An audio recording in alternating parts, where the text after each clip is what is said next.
B'Shem Hashem Na'aseh V'Natzliach, Shiur Torah. We're back here in Ner Avraham in Aventura, Florida, doing our Erev Mashiach shiur. This is take 2, since the first one the Zera decided to take to his house. So we're going to try this again, B'ezrat Hashem. Today's shiur will be for a refuah shlema for Rabbanit Sarah bat Anat, Rabbanit Levana bat Sarah, David ben Esriya, Doris bat Jora, Yitro ben Avraham, Talia bat Sarah, Serach bat Batya, Batya bat Sarah, Michal bat Yael, Orit bat Ilana, and also for Atzlacha Rabba for Shaul ben Farzane, Oshri ben Doris, Gabi ben Doris, Elad ben Doris, Yitro ben Avraham, and all of Am Yisrael, especially the ones that invest in Irgun B'ezrat Hashem, whether with their money, their resources, their talent, all of the good things that the Kodesh Baruch Hu gave them as a gift.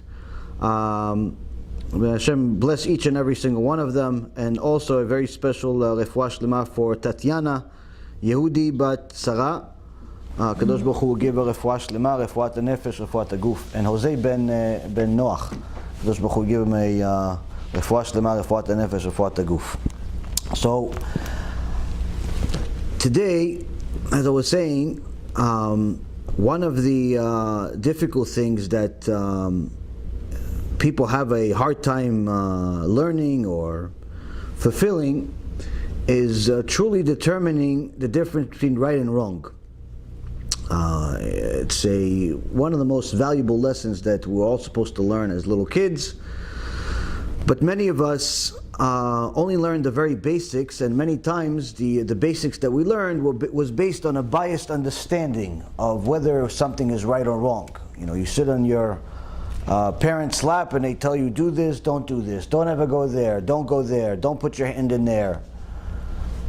And in essence, you're supposed to know that by the time you get to a teenager and older, you're supposed to have a relatively good grasp on what's the difference between right and wrong.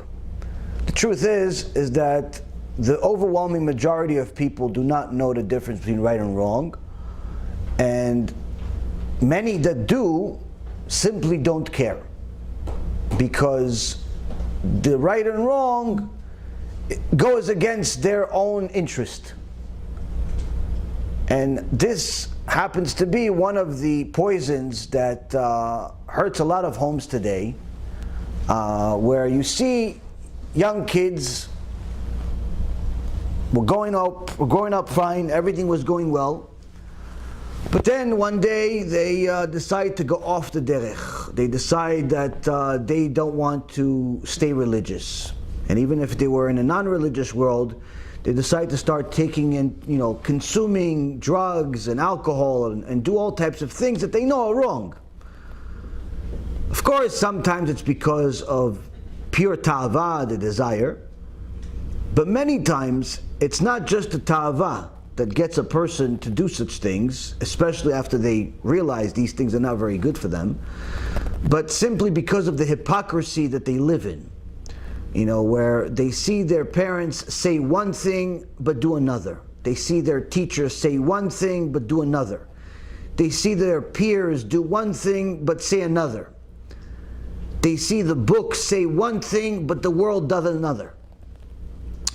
And one woman that called me recently, that she's a relatively new Ba'alat Tshuva, I think she's maybe only in the last several months, 3, 4, 5, 6 months, something like that. And Baruch Hashem, she was successful in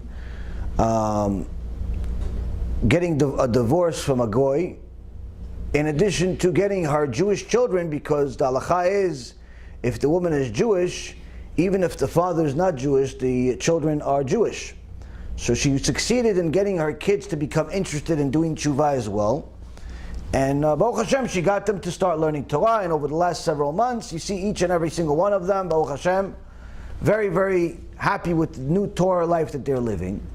But recently she told me that she has a new problem, where one of her kids decided that he's not really sure if he wants to continue living a Torah life, learning Torah all day, doing mitzvot, keeping Shabbat. because he saw that his mom failed a test where she had something very important on Shabbat, and she ended up violating Shabbat because of it. And to his understanding, there is no permission to violate Shabbat for such a thing. And because of this, after he saw it, he said, listen, Ima, what do I need this life? I've already lived 19 years in this world without keeping Shabbat, without eating kosher, without all of this. Why don't I just go, hang out with my friends, party? What do I need to listen to you for? What do I need to do all this stuff for?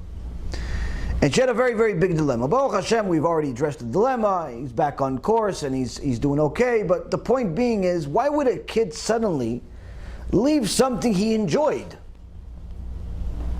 Why would a kid that kept Torah and mitzvot for 15, 20 years all of a sudden decide to act like a goy?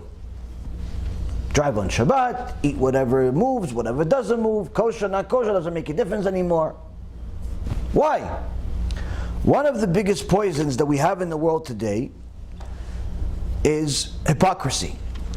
Simply the hypocrisy of people, where people say one thing and do another. The kids of today, and I remember myself many years ago, that was one of the things that would drive me crazy more than anything else, where I would see adults say one thing and do another. You know, an adult will tell you, hey, listen, don't smoke. It's not good for you. While he's smoking a cigarette. Listen, don't be like me. I'm already addicted to this stuff. The last place on earth you want advice from is somebody that's consuming the poison that he says to you to stay away from, but it looks enticing. You look so cool with a cigarette. Why shouldn't I smoke? Why? Because you say it's bad, but you're smoking. If it was so bad, why are you doing it? Are you stupid? Like, you don't understand. As a kid, you don't have the logic behind it. Also, you don't have the addiction yet. You have no idea. What does it mean? I'm addicted already. Why? Because you like it, that means you're addicted? I'll stop. I'm stronger than you. Look, my muscles are 32 inches. What's the problem? And that's the thing. When a young boy or girl sees the world around them full of hypocrisy, it makes them want to revolt. It makes them want to create something new, something better. But in the process, they destroy everything in sight, even if what's in sight is good. And this is what's happening in the world today. The Jewish world, the non-Jewish world, many, many young people are simply looking to destroy everything in front of them because everything they see they don't like. Now the truth is, they're right. In many aspects, they're right. The vast majority of people, whether it be parents, leaders, teachers, rabbis, rabbaniyot, are complete heretics when it comes to hypocrisy, when it comes to telling the truth, actually. They're seriously just, they'll tell you whatever it says in the book, but when it comes to their life, if it negates their interest, it's not for me. Yeah, but you said not to do it. Listen, I'm older than you. What, so you being on earth for another 2 decades makes you, does like at some point you get a certificate that you're allowed to be a criminal? Like, what gives? Explain the rationale behind this. And they can't. So one of the things that you have to understand is that if you want to teach, whether it be your kids, your students, your peers, your family, the number one teacher in the world is your actions. Don't be a hypocrite. Now, in order not to be a hypocrite, in order to avoid being a hypocrite, there's a few things that you need to have.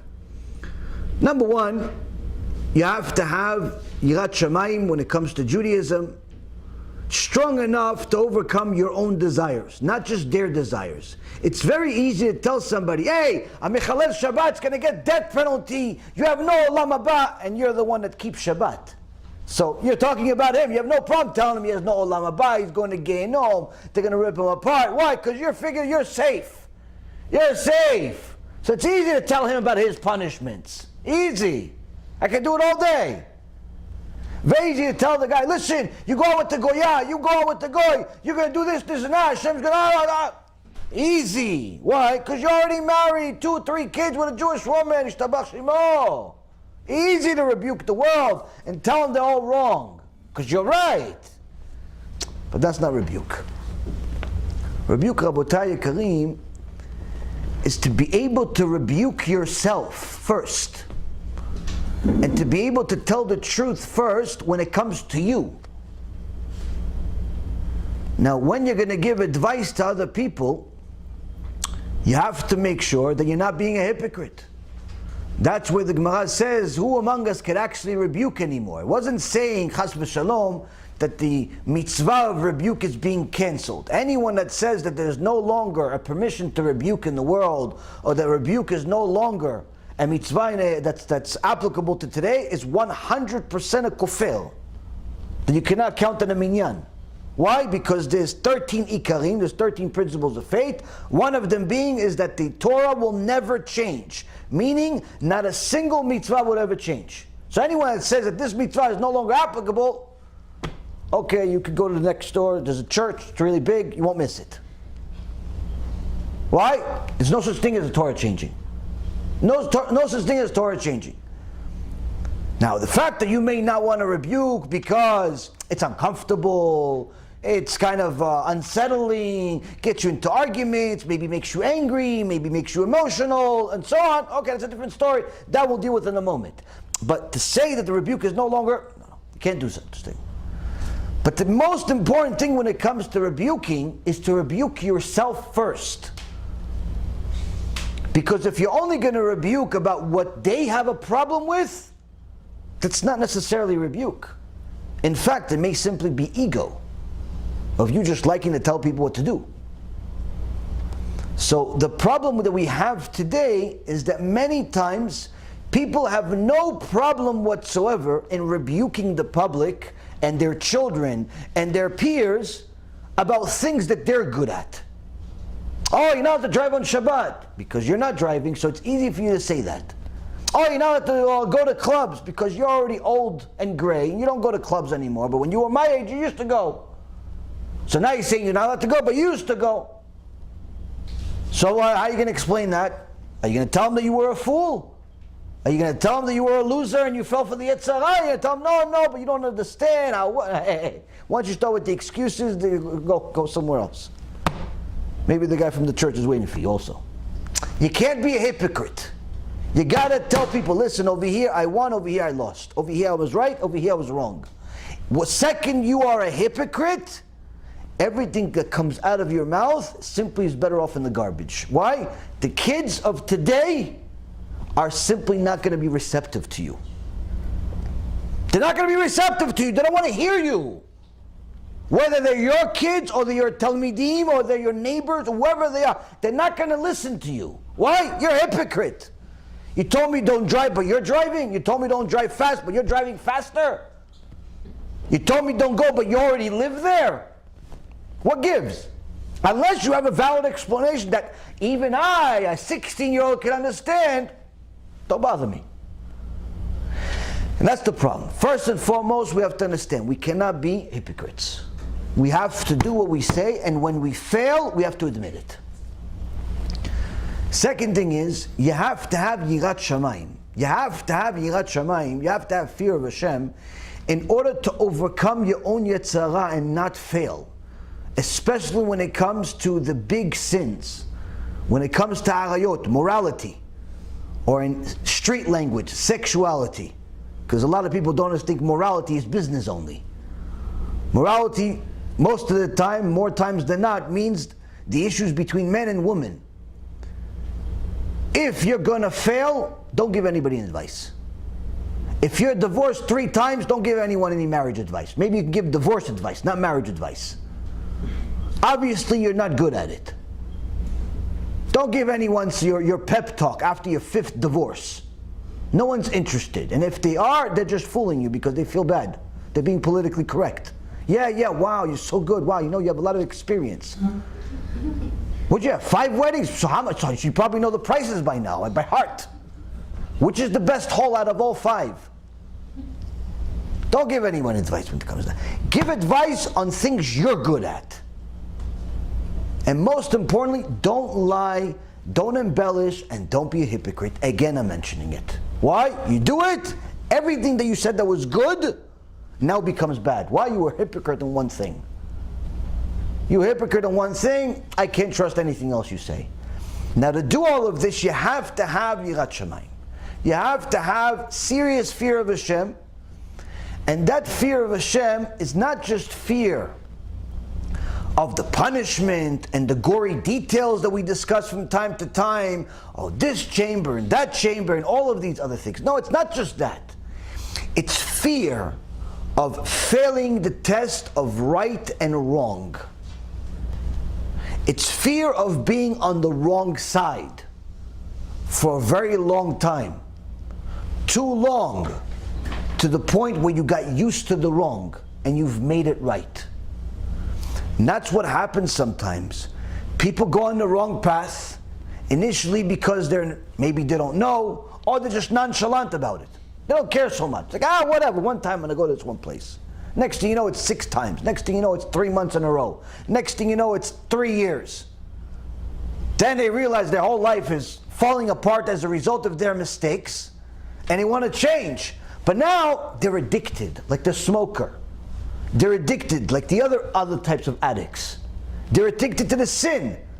It's hard for them to leave. All my boys are here. All my girls are here. Everybody likes me here.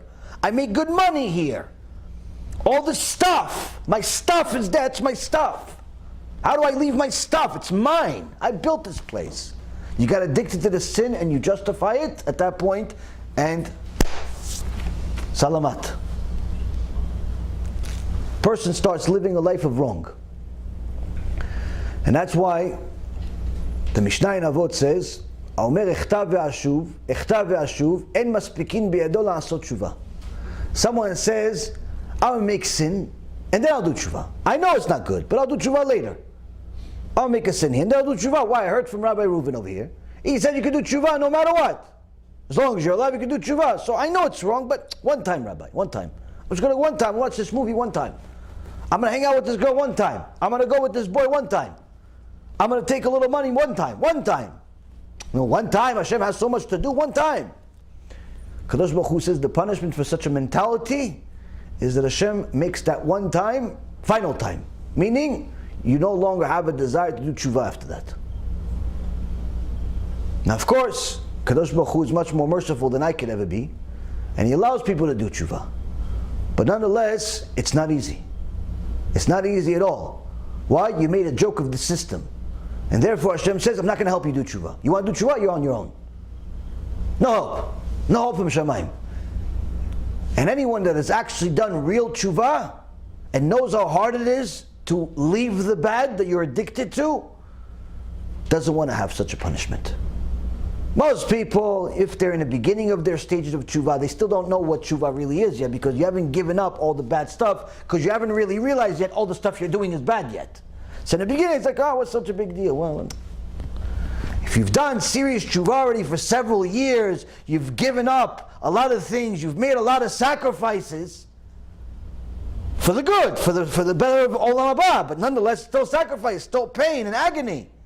You hear such a thing, it's like, oh, Rabbi, talk about Genom, it's easier. Why? Such a punishment where Hashem is not going to accept my tshuva. No, I don't want to hear. It's too much. I have to do tshuva again. Too much. It's too hard.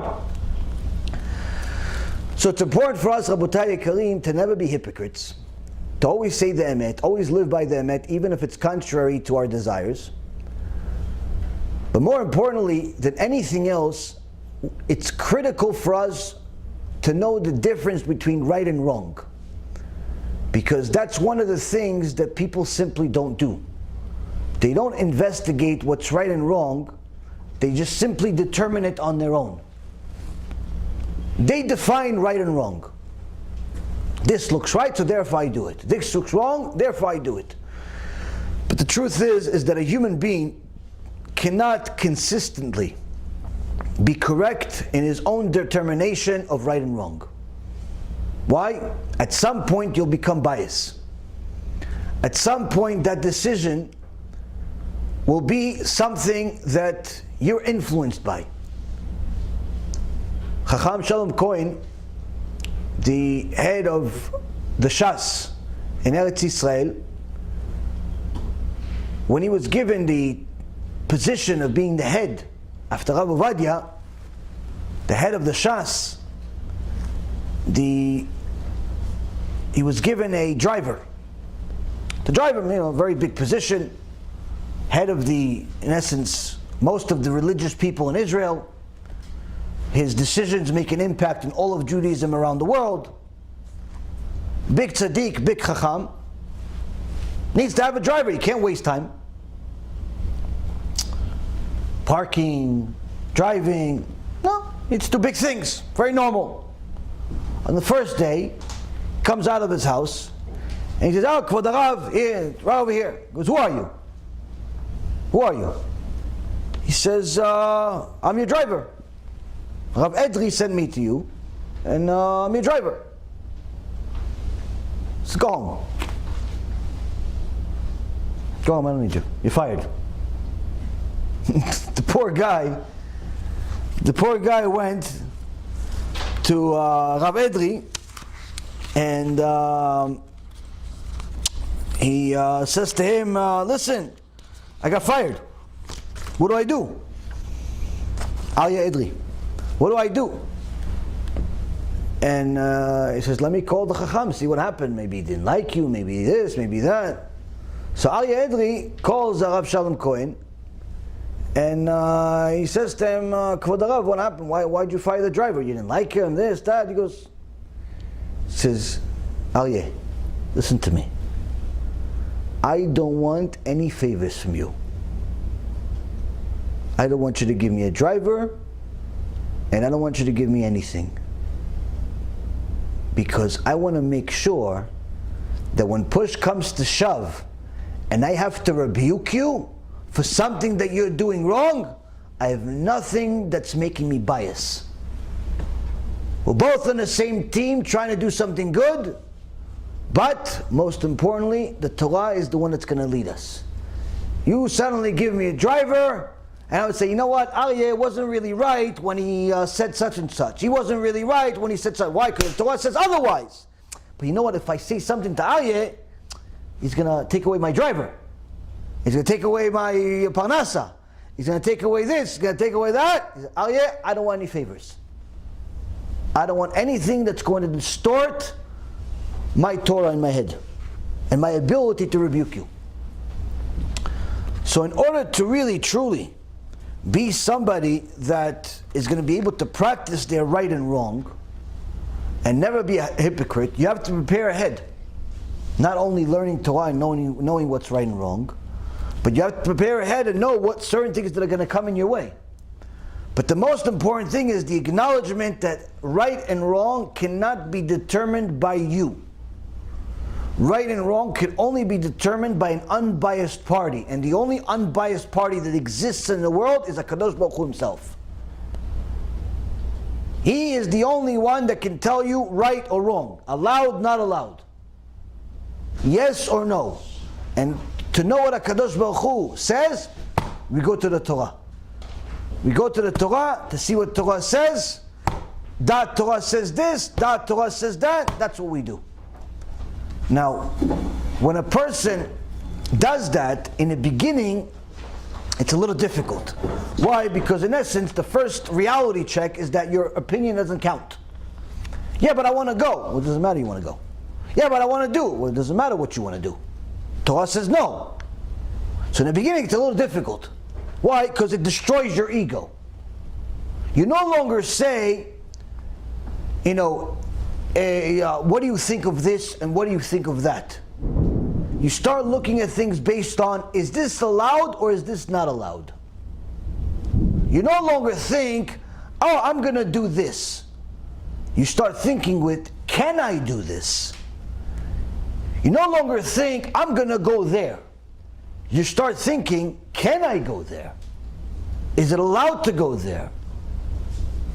And once you start accepting that Torah into your life, initially you get that shock of your life where your ego gets destroyed. But little by little you get used to it. And eventually you realize it's simply a present from Shamayim. Why? All of your decisions were already made for you. You don't have to think. Should I? Shouldn't I? You don't have to think any of that. Why? Allowed, not allowed. What does Hashem want over here? What does Hashem want over here? And it makes life much easier in the long run. Now, if a person can live such a strict discipline to the Torah, their life will be Gan Eden in this world. Where does the tough times begin? When we don't want to live like that. We want to live like that sometimes. Most of the time, but not all the time. Most of the time when it's easy, Rabbi, I'll do it. But when it gets hard, Rabbi, it's hard. Easy, Shabbat, keep it. Tefillin, every day. Tefillah, every day. Kosher, easy business. No problem. But when it comes to the girls, when it comes to the shows, when it comes to the money, it's a little harder. No, my friend. If it's Da'at Torah, it's all the time. But in order to do that, you have to be scared, not just of the Gehenom and the punishment. No, it's not just that. There's a bigger, greater fear that you should have of being wrong. Being on the side of wrong, not the side of right. Because being on the side of wrong means that you're just simply on the wrong direction and you may never come back. And unfortunately, too many thought that, no, I'm going to do this wrong for a little while and then I'll come back. And it just never happens. No drug addict in the world ever thought he was going to be a drug addict. No one aspires to be a drug addict. No one says at 8 years old, why, I can't wait till I do lines. No one says, wow, I can't wait to start snorting. Wow, it's going to be so amazing. Once I'm 18, yeah, wow, oh, at 12 maybe. No one does that. The first time the guy takes a puff of some marijuana or some other poison, he doesn't think I'm going to be addicted to crack in a few years. He doesn't think like that. The first time he takes a drink, at 9, 10, 11 years old, his dumb father gives him a drink. Says, he's just a kid, he's having a drink. No, it's for fun. Yeah, for fun. Your kid's going to be an alcoholic in 3 years. Your kid's going to be an alcoholic. What? No, what do you mean? He's only 9 years old. Yeah, I know somebody became an alcoholic at 9 years old. He's still struggling with it. He's 55. He started at 9. Who gave him his drink? His brother. No, what's the big deal? No one ever thinks that it's going to get to a point where you're on the wrong side for permanently. Not even an extended period of time. No one thinks like that. And that's also the same thing in business. The Rasha, Bernie Madoff, that stole billions of dollars and even more so the livelihood of many people on Wall Street. No one ever thought that this guy is such a bad guy. Why didn't anybody double check more? And everyone just simply chased him with money? Because he was doing business with the government. He was on the board of directors of the self-regulatory system of the industry. Meaning that the regulators were afraid of regulating him because he was part of the regulators. No one questioned this guy. Why? He is on the right team. So how could he, being on the right team, do wrong more than everybody else? No one questioned it. But after he got caught and made an enormous chilul Hashem, that there's simply no way to do tshuva from until he dies. After that, when they got his story, the only thing that he said honestly is that he didn't mean to do it. When he first started out, he started out with good intentions. And I believe him on that. Everything else is a lie. Because the vast majority of scams start with good intentions. I didn't mean to do it. I just meant to do this one thing, and it got too far. I lost over here, so I figured if I lie a little bit, then I can make up for it, and I'll even give them a bonus. And it didn't work out, so the lie got bigger and bigger and bigger and bigger and bigger and bigger, and before you know it, it's too much to fix. He never thought he's going to steal $50 billion and destroy hundreds and hundreds of families. He never thought that some of his clients, who he called his friends too, would commit suicide because of him. He never thought that his own son would commit suicide because of him. He never thought. Well, it's just business. A few people give me money, and that's it. He never thought that so much wrong could happen from a small wrong decision that was technically planned to be temporary. Just a couple of weeks ago, a young man in Eretz Yisrael decided to take advantage of a religious woman that I know and stole $3,000 from her. Now, to some of you it seems like a lot of money, to some of you maybe not. To her, a ton of money. In fact, it was all she had. And he told her that he's going to do such and such service for her that she needed, and if she doesn't pay him the money, then he's just going to throw out our file and put everything at jeopardy that she worked for, and so on and so forth, and put a lot of stress on her. And she said, well, I can't pay the whole thing. Well, he said, listen, I'll just take $500 from your card. Okay, fine. She gave him the card number. She signs an agreement. And what does he do? Takes a lot more than $500. Cleans out our bank account. $3,000 is gone. She calls. All of a sudden, not available. She calls. All of a sudden, we'll get back to you. Gone. Emails unanswered. She feels so horrible that she not only doesn't have the money that she had, that she needs, but on top of that, that someone took advantage of her. That betrayal, that feeling of being violated. Now, many people have stolen from me over the years, so I know how it feels.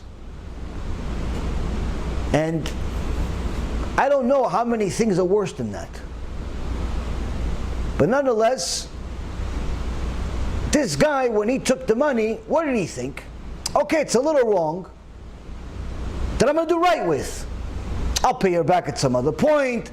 I'll make up for it by doing good this, and I'll do that. He didn't mean to kill anybody. He didn't mean to hurt anybody. He didn't mean to do any of that stuff. He just meant, I need the money, she has it, that's it, what's the problem? He didn't know exactly how much she has in her account. He didn't know how she's going to react to it. Well, he is likely not watching this. But in Shamayim, they are. And they're watching him.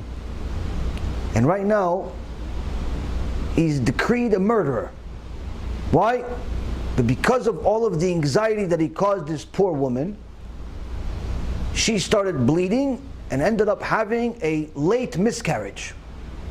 And had to go to the hospital, emergency service, because of a hemorrhage, to the extent where she almost died herself. Baruch HaShem, she didn't.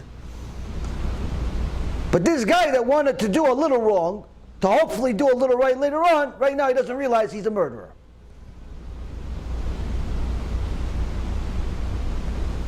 And that's sometimes what we don't think about. That our little decisions and our violation of the right and wrong could be simply too big to fix. And if it is possible to fix it, it'll take a whole lot more. Now, Rav Wasserman has been teaching us week after week the critical message that at the end of days, those teachers, those shepherds, are not going to be reliable enough for us to learn right and wrong from. As we've learned many times, the Zohar Kadosh says that most of the rabbis and leaders in the world at the end of days, at the time of Mashiach, where we find ourselves today, are going to be part of the Erev Rav. This is what the Zohar said a few thousand years ago. This is what the Gemara says 1700 years ago. This is what the Chachamim have said many, many times throughout the last couple thousand years. And nonetheless, this is what we've learned from Rav Wasserman every single week for the last 3 months. The vast majority of leaders, rabbis in the last generation are not only not going to be reliable to learn right and wrong from, but they're actually going to be on the wrong side themselves as the Erev Rav. And we've spoken against them many times and will continue to. Not because it's pleasurable, not because we like it, in fact I hate it, but because, as a conversation went between me and another Chacham, when he asked me, listen, I get it. What you're saying is true. These people are bad people. Whether it be Manis or Ephraim or the other people, they're bad people. I get it. But why do you have to mention the names? Like, why could you just say, such rabbi did such and such bad? Like, you don't have to say the name. You can just say, this is bad. Why can't you just do that? And I told him, because sometimes you can have an entire shiur discussing something bad. This is bad, that's bad, this is horrible, this is a criminal, this is a criminal. And someone's watching you. The criminal is watching you. And he agrees with everything you say. It's like, you're right, wow, that guy, whoever you're talking about is horrible. Horrible. He doesn't realize you're talking about him. The criminal doesn't know you're talking about him because he's thinking, yeah, it's probably somebody behind me. It's probably somebody else in the room. Maybe he's not even here. Definitely not talking about me. Why? He thinks he's a tzaddik. He thinks what he's doing is right. He cannot be talking about me. That's our predisposition, Rabotai. We don't think that the rebuke is about us. But the reality is, the rebuke, first and foremost, is about us. Now what happens with the audience today and every other time, even at the time of Moshe Rabbeinu, is that you can speak about something bad for 3 hours straight. And you can tell them that such and such rabbi is he's doing bad, and everything is bad. And the audience will agree with you, but never do the calculation in their own head that it's their rabbi. They're thinking it's somebody else's rabbi. Why? Because if it's my rabbi, that means that it's not just my rabbi's wrong, it means that I'm wrong, because I chose him as my rabbi. There's no way I'm wrong. I'm coming to shiur Torah at 10 o'clock at night. How could I be wrong? I go to a kollel, I go to yeshiva, I have kisui rosh, I have this, I have that, I do so many mitzvot. We automatically don't think that we're wrong. So unless you tell people outright, this guy's a rasha, they don't get it. And unfortunately, even after you tell them, many still don't get it. Why? They themselves are a victim of this rasha to the point where they themselves do not know the difference between right and wrong. Because they still think that right and wrong is based on your own definition and not the definition of the divine, not the definition of HaKadosh Baruch Hu himself. They think that they can determine right and wrong. And that's the problem. So Rav Wasserman has told us time and time again that we have to learn from the right people, avoid the wrong people, but most importantly, follow the right way ourselves. Because if we don't follow the right way, it doesn't matter who your teacher is. You're not going to go to heaven because your teacher is a big rabbi that's a tzaddik. You're not going to go to heaven because your father's a rabbi that's a big tzaddik. You're not going to go to heaven because your mother's a big tzaddikit that does a lot of chesed. It won't work that way. You're only going to go to heaven for your own actions. Now,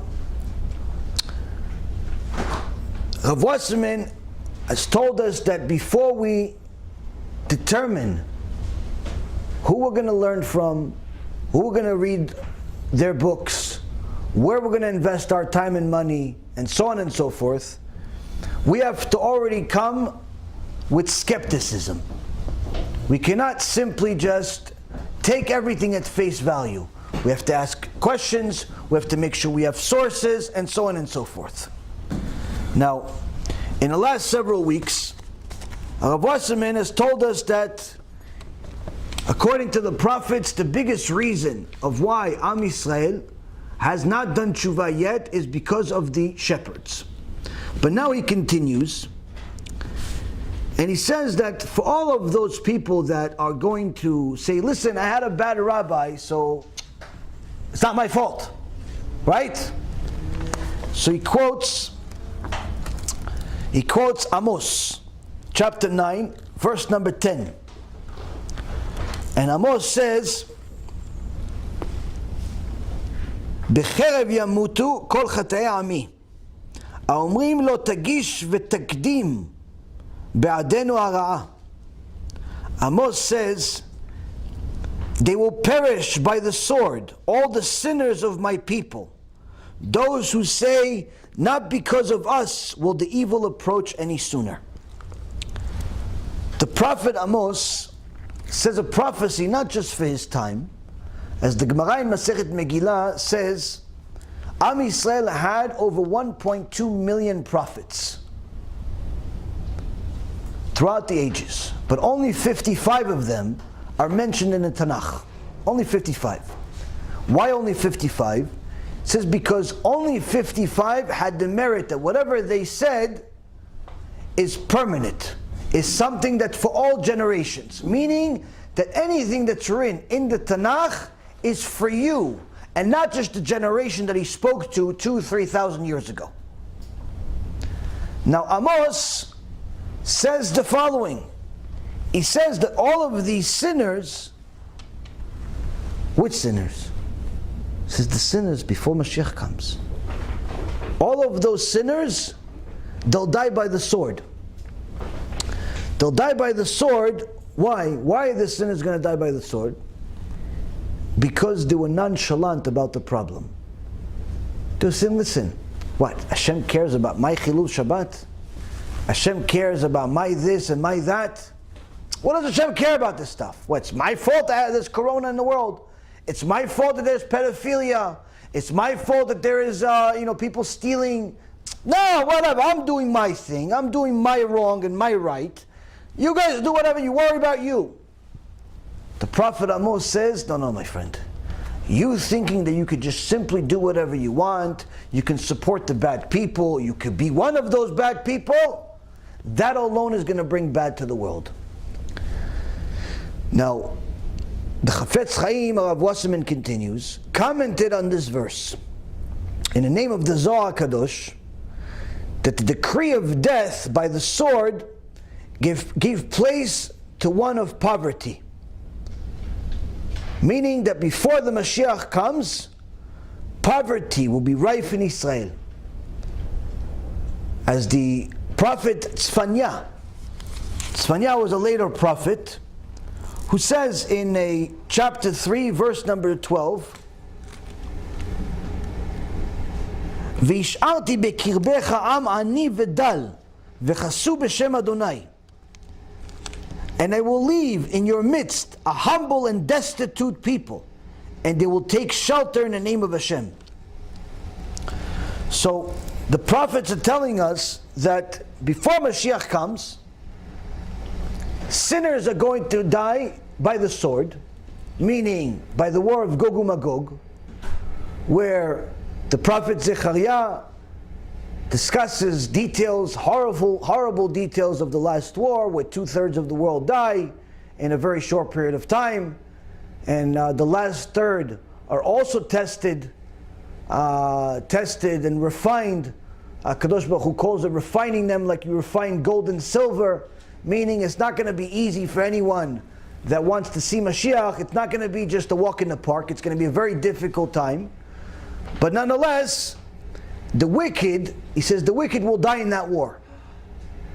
The wicked will die in that war by the sword. But the Chofetz Chaim says, not before they get warning. What warning? Poverty. Where the generation before Mashiach is going to become very, very poor, destitute, to the point where everyone has to make a choice. And the prophet Tzvi says that yes, I'm going to make everyone poor. Hashem says he's going to make everyone poor. But then what happens? Some will go to Hashem. Meaning that this poverty is not a punishment, if you will, but rather another tool that a Kadosh Baruch Hu will use in order to get Am Yisrael to do tshuva. Because many times, money is the tool that the Satan uses in order to keep you away from Hashem and to keep you away from tshuva. Many times, you see that big people in a Jewish world make bad choices, or perhaps are not vocal about other people's bad choices, whether it be the gay parades or it be the all types of things that are going against Hashem. And people ask why? Why isn't the Gedolei Hador, why aren't the biggest rabbis screaming foul over here? Why aren't the biggest rabbis doing something about it? Now many times it's simply they don't know. Many times they have, their messengers don't tell them, because the messenger is afraid of money. What money? Loss of donations to the yeshivot and the kollels and different things. Recently, there was a horrific decision made by a major Jewish organization to protect a group of wicked rabbis. Why? Because if they don't protect them, then they'll lose the support of another big Jewish organization. And they're afraid of, if they lose the Jewish organization's support, they'll lose donations. The truth is, Rabbi, once your decisions start depending on whether you'll get donations or not, you should hang your hat, retire, and go become, I don't know, an auto salesman. Go sell Q-tips to hotel chains. Go clean carpets. Be a babysitter. Don't run any organization, especially not a Jewish one. Why? When it comes to Judaism, Rabotai, your interest cannot be the motivating issue here. Now you can say, yeah, but if I lose donations, it's not my interest to get hurt. Many, many people are going to get hurt.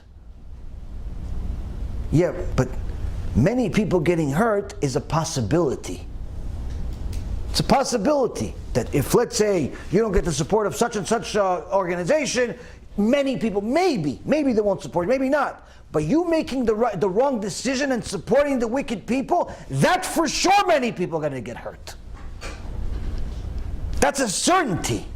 So once the donations become your motivating factor for your decision process, then you should change your articles of incorporation, add a new member of directors. Who? Benjamin Franklin. Yeah, but he died. No. He's alive in your life. He's alive and well, and he's running it. He's running the whole organization. If your whole organization runs based on based on money and donations, you should retire. Why? We can no longer trust your decision-making process. You're biased. Now, one of the things that Hashem is going to do us a favor with, before Mashiach officially comes, as the Gemara says in Masechet Sanhedrin, page 97a, En Ben David ba, that Ben David, the Mashiach, is not going to come until the generation is poor, until there is literally poverty. Poverty to the point where he says, Tichle pruta min hakis, that even the last penny in the pockets of people will disappear.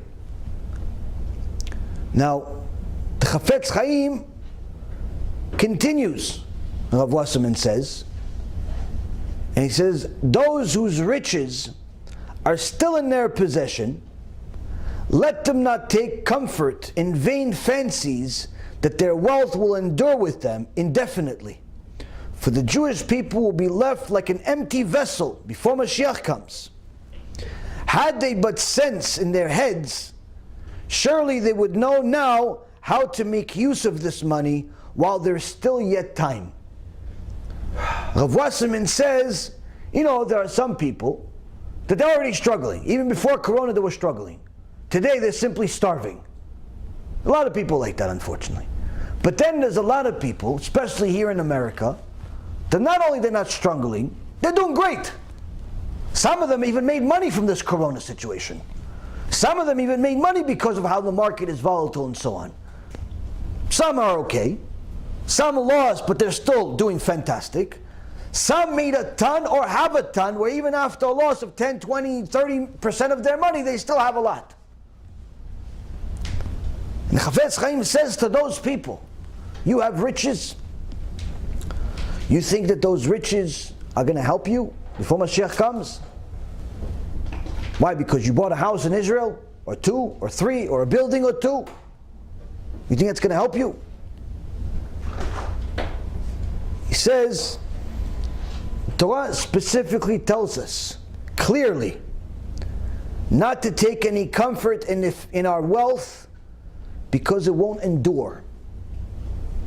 Not only it won't endure past our life, can't take it to Olam HaBa, but even if you live at the generation of Mashiach, for sure it won't endure. Because the Gemara already told us, and the prophets already said, there's a promise from HaShem. What's the promise? You're going to go broke.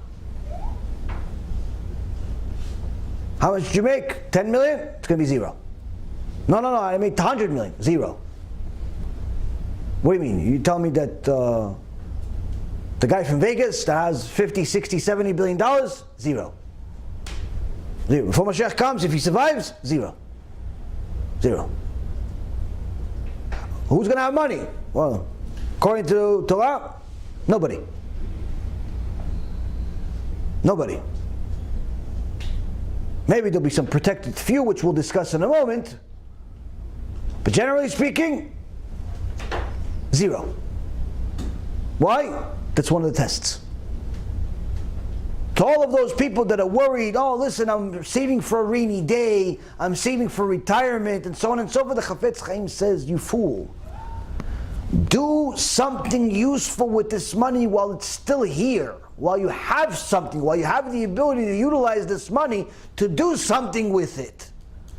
Do something with it now. Don't just think that gathering a bigger and bigger bank account, and in today's world it's not even money anymore. It's just numbers on a screen.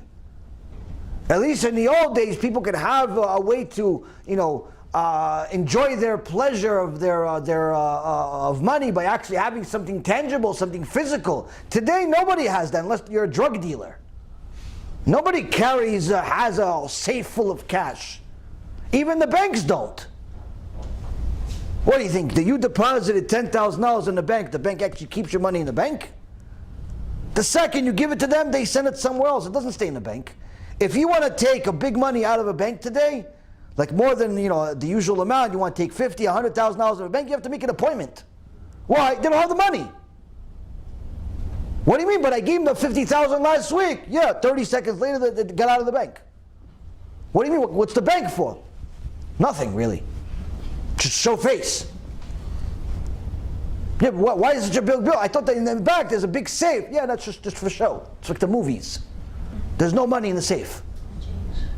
Nothing. There's 0. There's the little change they have because it takes a lot of room. The real money, digital. It's on a computer. You want cash? We have to order it. Like you order paper from Staples, and you order cups from Amazon, and maybe a few chairs from Costco. They have to order cash. How much do you want? You want 100,000, sir? Okay, come on Wednesday at 10 o'clock. What do you mean? But it's Thursday. It's gonna take it's gonna take a few days. Corona. The guy that was counting the cash, he's got Corona, sir. It's going to take him a week. What do you want? It's going to take a while. Why? We don't carry cash. Cash is on a computer. That makes it even more easy to simply disappear. Not that Hashem needs any help, but for us to understand how it could all simply just dissipate no matter what amount of money you have, it's much easier to understand. Back then, when there was no digital currency, 100 years ago, you say, listen, the Rothschilds, they have billions of dollars, the Carnegie, billions of dollars, these families, billions and billions of dollars. They actually had the money, they had safes in different places. I used to live, my house in New York, I used to live in a building that used to be called the House of Morgan. The House of Morgan meaning the house of J.P. Morgan. And initially he bought this place, and he built it 2 stories. Why? To show people how much money he had, he just built a small little place to show me he's going to waste all of this airspace. Eventually they built it and it became the headquarters of J.P. Morgan. It became a 40-story building. But the point being is that one of the great things about that building is that all of the tunnels underground connected to the building were still there. So we would give tours to different guests we have and show them, look, this is the tunnel, this is the tunnel. What's the tunnels for? Behind the wall, right now it's a fancy wall, little posh wall that some designer painted or something. In reality, you kick this thing and it goes to a train track. Why does it have a train track? Because J.P. Morgan knew that if anybody wants to come and attack him, he has the train tracks already ready to get all of his gold and money out of the building in 15 different ways. Why? Because the money's really here. And you had safes and all types of compartments and secret places in this building. Why? Because they actually had the money. Today, none of that stuff exists. It's all digital. In those days, you would think, wait, how could all of them lose money? To fulfill this prophecy, it has to be something miraculous, something supernatural that's going to burn everybody's money. The whole world has to be destroyed, but how could it be? Today, it's even easier because of how the world has changed. It's easier to understand how it could all dissipate in a second. Simply one virus by one of these crazy people that decides to be a superhero just destroys currency, 1 second. Or better yet, HaKadosh Baruch Hu decides that electricity doesn't work anymore. Why? He decides, no electricity.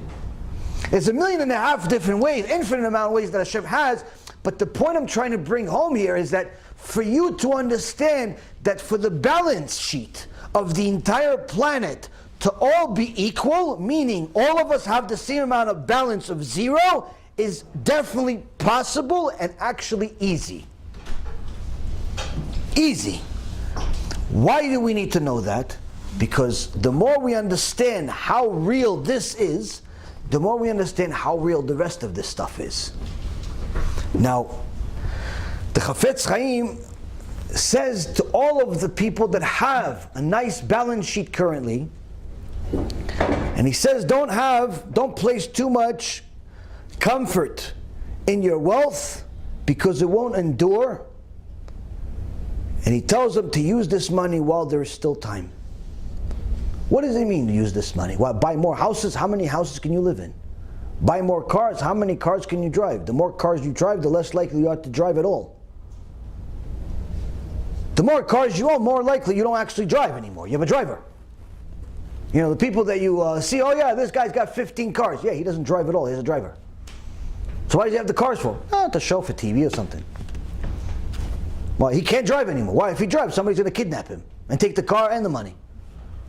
I spoke to a guy the other day, very, very wealthy. He's got dozens of properties. Dozens. I don't think I've ever felt bad for anybody as much as I feel bad for this guy. I don't know exactly how much money he has, but he definitely has the dozens of millions, maybe 100 million or more. He has a ton of money. No end.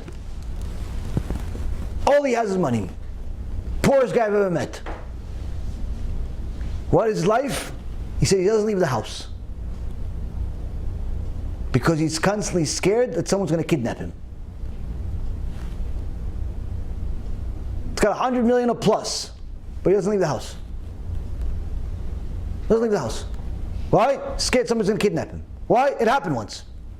Got kidnapped for 28 days. Didn't see light.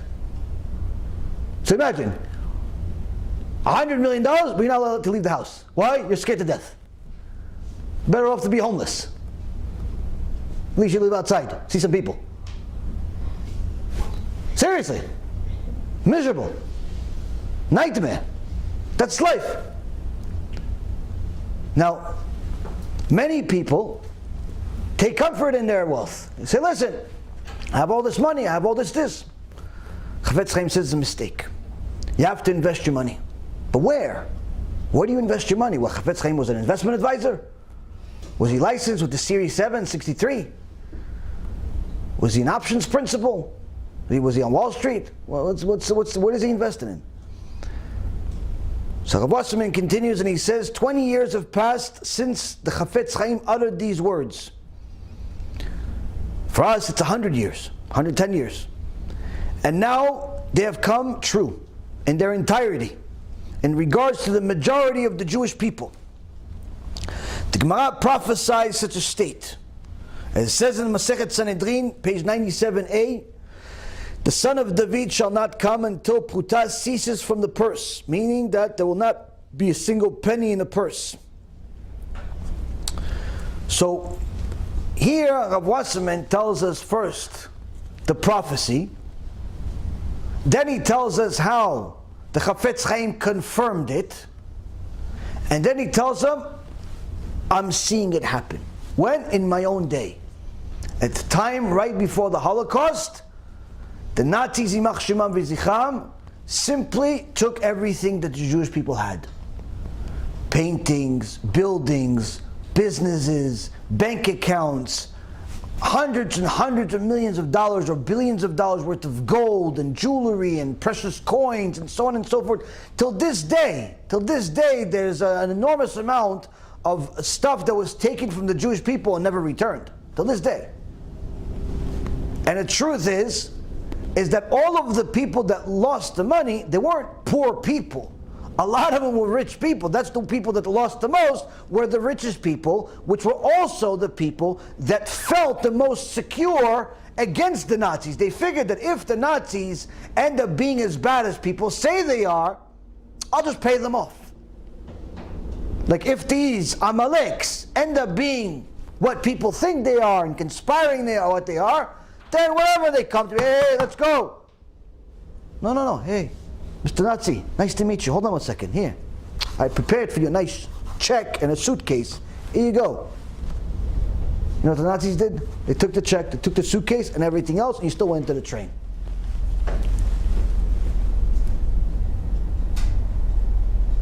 Why? That was the prophecy. That's what HaKadosh Baruch Hu decreed. All of those that felt comfortable in their own skin because of whatever wealth HaKadosh Baruch Hu gave them, realized that that wealth did not buy them as much power as they had the day before. Did not buy them the freedom that they thought they're going to have. In fact, in many cases it did the exact opposite. Many times the rich people were killed first. So, the prophet Amos says in chapter 8,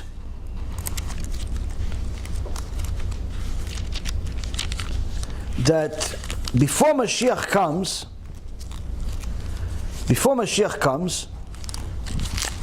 there's going to be a certain type of poverty. But not your normal type of poverty.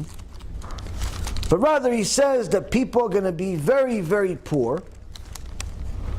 But not poverty for money, poverty of resources like that. But rather poverty for Dvar Hashem. And the Rav Miponovich says, we don't understand. He says, Inei Yamim Ba'im, that the days are coming, these horrific days are coming, that there will be a Ra'av, Lo Ra'av Ba'lechem, Lo Ra'av Ba'mayim, that there's not going to be a hunger for lechem, for bread, not for water, but rather, Lishmo'a et Dvar Hashem, to hear the words of Hashem. Now this is a prophecy not for his day, this is a prophecy for us. before Mashiach comes. So Rabbi Ponovich says, well, I don't understand. Why is hearing Hashem's word a poverty? If anything, why is the prophet saying there's going to be a poverty, there's going to be a hunger, but a starvation, but for Hashem? Like, why is it described that way? Why shouldn't it be said, oh, there's going to be a lot of desire for it, people are going to love it, people are going to do tshuva? Like, why is he describing it as a bad thing? Like, starving is not a good thing. Try it a few times. It doesn't work out so well. There's a fast coming in a week. How long is the fast, Rabbi? I'm pregnant. Can I stop? What do you mean pregnant? You're a guy. Yeah, my wife is. You know, you said ishto kegufo, Rabbi. No, like I'm like my wife. No.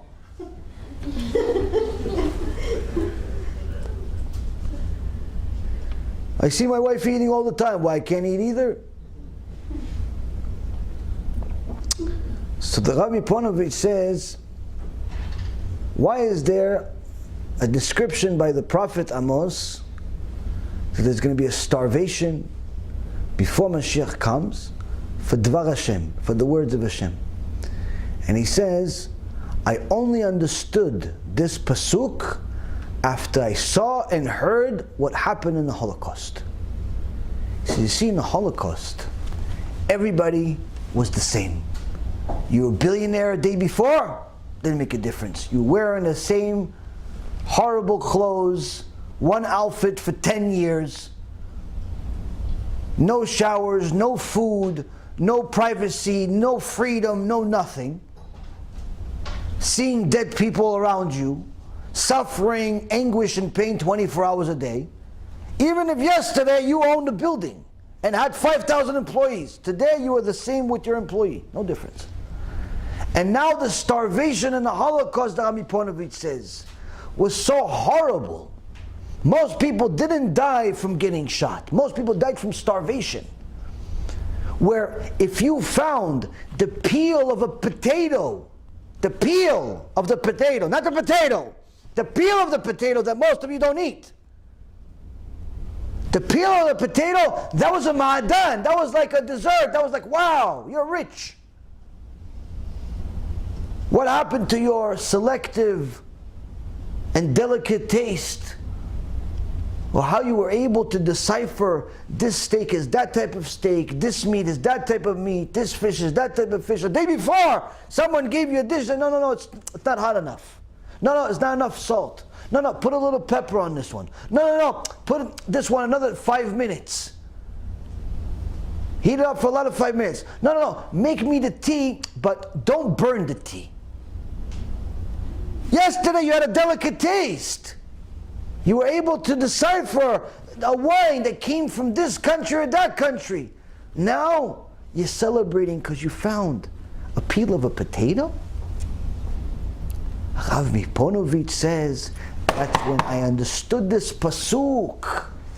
You see, Rabotai, when there was famine among Am Yisrael, all the delicate taste was gone. At the time before Mashiach, there's gonna be a starvation of Torah. Because the shepherds are gonna be Erev Rav. The vast majority of the people are gonna be Erev Rav. There's not gonna be real Torah in the world. So the generation is just gonna settle for whatever they can find. Some guys promoting Christian missionaries to come to a shul in Boca Raton. Yalla, let's go. Another guy says that his rabbi is Mashiach even though he died 30 years ago. Yalla, let's hear him say Dvar Torah. The other guy says there's no more judge, there's no more jury, even though it's against the Torah. Chazak u'baruch. When can you come to my shul? Another guy calls him, the guy Mirvis from London just the other day gave us a chidush. Another chidush, Mirvis from the Fry Mirvis from London, the head rabbi of London. He gave a chidush, according to him. Yaakov Avinu, David HaMelech, Shimshon HaNavi, Mordechai Yehudi, were all mentally ill, according to Mirvis, on a video. He says they were mentally ill. Eliyahu Navi, mentally ill, according to Mirvis, Yimach Shimo. Yalla, when we can put a video on him? Right, what? That's the Torah we have. That's the Torah we have, no? The guy wants to bring Christian missionaries, yalla, chazaku baruch. You want to bring Arabs to your shul in Canada? Yalla, let's do it, no? Allahu Akbar. The Christian missionary wants to come, chazaku baruch. What can you teach me about Yoshke? He was a Jew, wasn't he? We have that in common. Rabbi Ponovich says the generation before Mashiach is going to be so poor that the Torah they're going to get is going to be like the peel of a potato. They're going to settle for anything. That's where we're at, Rabotai. You have a lot of speakers that say a lot of speeches. But unfortunately, Rabotai, when it comes to results, how many are actually bringing people closer to HaShem? How many people? How many people are actually getting Am Yisrael to eat food right now? Food right now. It's coronavirus. People are already struggling before coronavirus. They didn't have food for the holidays. How many people cared enough to give from their own pocket? Tell their kehillah, yes, now I know your business is shut down, but you still got $500,000 in the bank. Give me 50,000 so I can feed some people in America, or feed some people in Israel, feed some people in some place. Yeah, I know you're losing money, but that's losing money to you is not the same thing as losing money that he doesn't have a job for 9 months already. How many people care about Amcha to make sure to go keep doing the work? Not many. Not many. Some yes, but not many. Why? Self-interest, bias, hypocrisy, and countless other reasons. Countless other reasons, Rabotai. Rabbi Ponovich says the generation before Mashiach is going to settle for whatever they can possibly find. You have a generation, Rabbi Ephraim says, where people settle for putting a string on their hand and they think that's the Torah. That's going to protect me from bad things. I'll put a red string on my hand and that's it. Or a guy that he comes to shul once or twice a year, kisses the Sefer Torah 500 times like it's his wife. He doesn't know that the Sefer Torah that he's kissing says that he deserves death penalty for all the sins he just made that day. But he thinks he's religious now. He thinks he's okay now because he kissed the Sefer Torah on Yom Kippur. He says people are going to settle for that type of Torah. They're going to kiss the Sefer Torah and they think that's it, I'm a Jew. I kissed the Sefer Torah. I donated $5,000 to the Bet Knesset. I donated $1 million to the Bet Knesset. Yeah, but the $1 million was stolen. No, I made it fair and square. Yeah, you made it in a casino or you made it in an illegitimate business. Either way, it's stolen. People are going to settle for this type of life. Thinking, well, but I still went to shul. Yeah, that's the peel of the potato. Well, I donated. Yeah, that's the peel of the potato. Yeah, but I listened to the shiur Torah. If it was one of these wicked speakers that are roaming around the world worse than Corona, that's the peel of the potato. To get the real potato, the real food, the real things, you got to work harder. In fact, you need a miracle. You must need a miracle. Because most people have a very hard time seeing wrong for wrong and right for right. Primarily because when they see that the wrong is them, that they're benefiting from the wrong, that they are the one that's wrong, that they are supporting wrong, automatically their bias sensors go up. It's like, okay, how do I make this right? What do you mean? It's a pig. Even if you put lipstick on it, it's still a pig. You can't make it right. It's wrong. This whole mentality of how do we make wrong right, there's just no such thing. In order for it to be right, if it started as wrong, you got to break it and make something new, which means just start something new. But that's the thing. If it hurts your pocket, if it hurts your fame, if it hurts your fortune, if it hurts all of these things, that's when people fail. Big people and small people alike, unfortunately. And this is going to be the test that every single one of us is going to have to face before Mashiach comes. Now, the question is, though,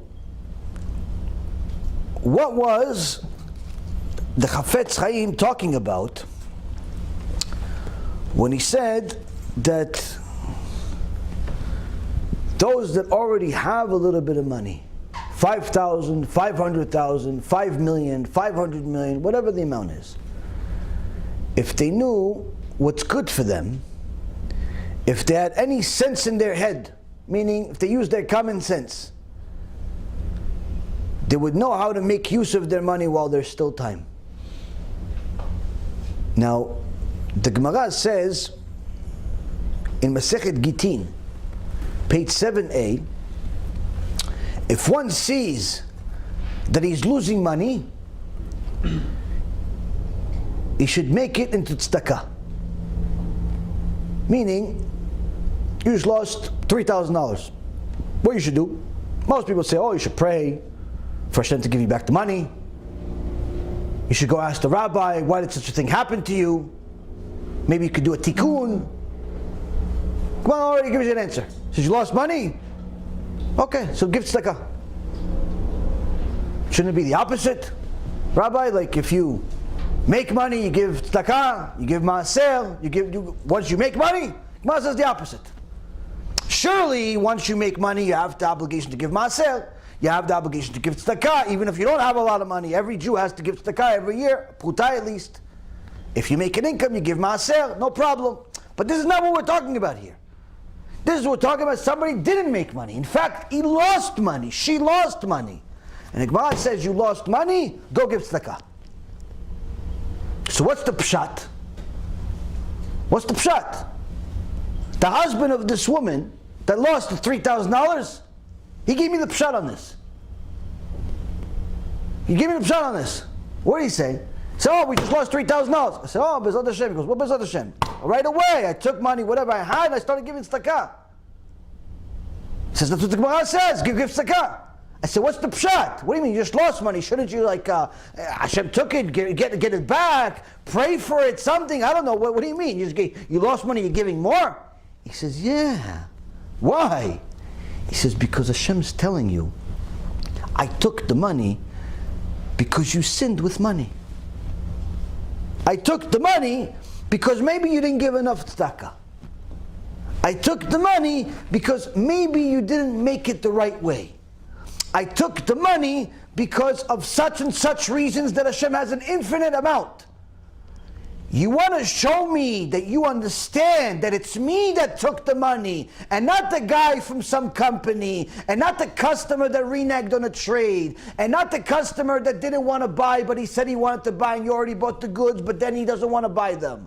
Not those people. No. It's not him that took the money. It's me that took the money, HaKadosh Baruch Hu says. You want to show me that you're getting the message? Once I take the money, you tell me I know you took the money. Not by saying, Hashem, I know you took it, thank you. Hashem natan, Hashem lakach, Hashem avorach. No, Habibi. You got to show me you know. How you show me you know? Whatever you have, go start giving. Give. Why? Hashem, I know all the money's from you. And I know you took the money. So you know what? To show you I know, I'm going to give some more money. This defies our logic. This is the opposite of human logic.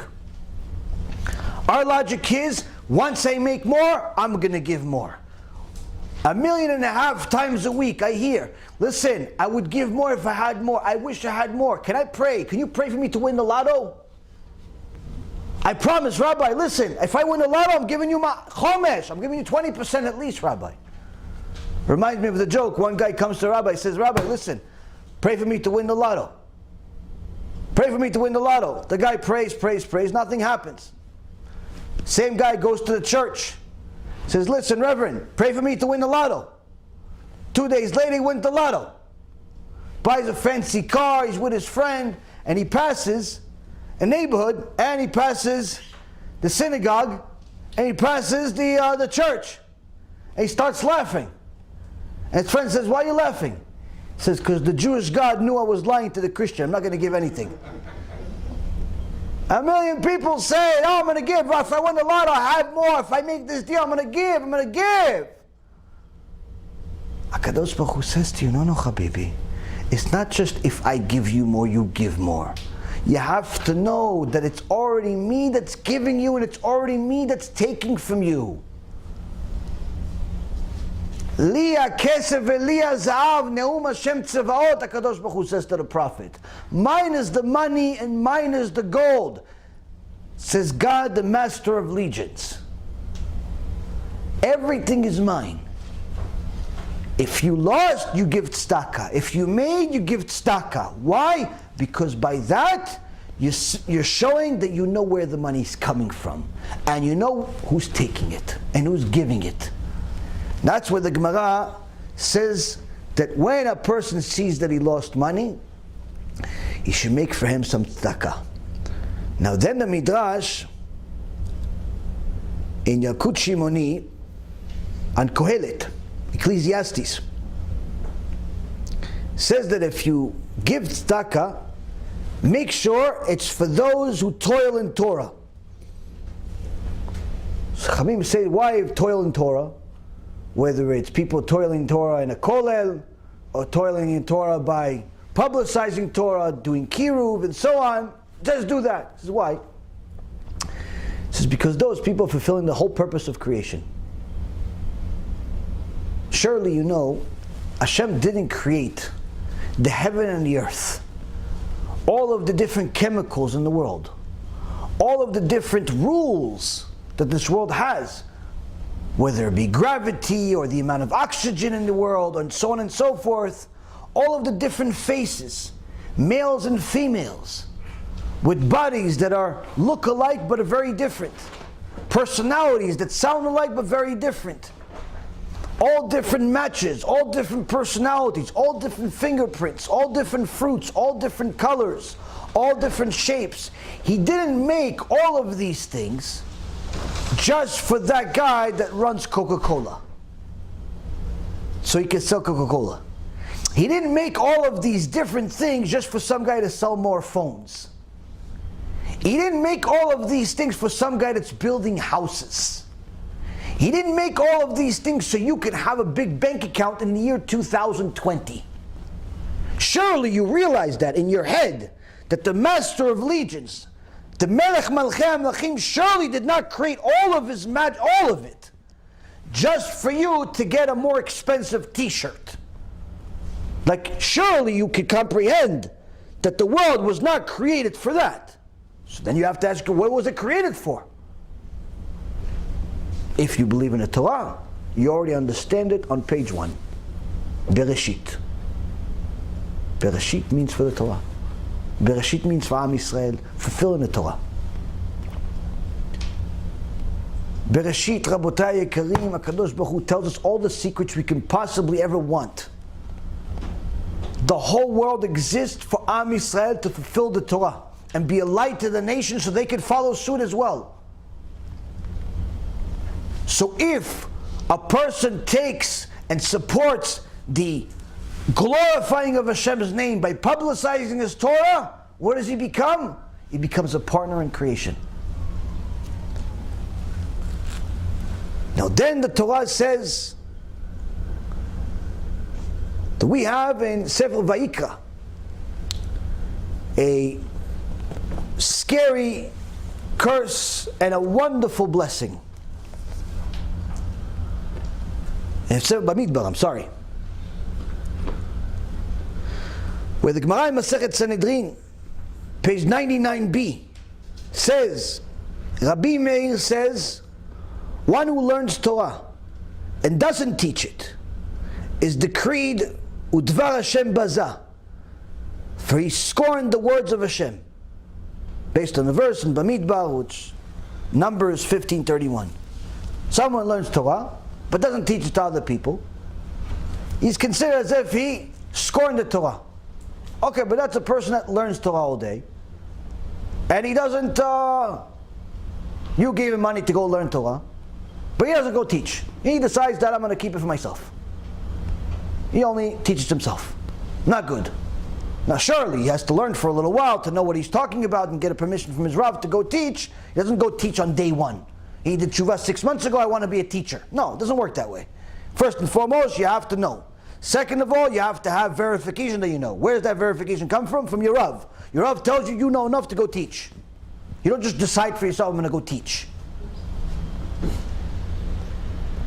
But if a person learns, but doesn't want to teach, Rabbi Yaron says this person is scorning the Torah, he's going against the Torah. What about if I don't support? Since maybe he's not going to teach, so I'm not going to support. Torah tells us that there was a time at the end of Moshe Rabbeinu's life where all of Am Yisrael went to the mountains. Half the tribes were on one mountain, the other half of the tribes were on the second mountain.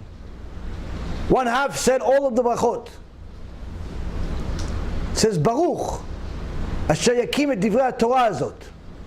Blessed is the one that will uphold these words of Torah.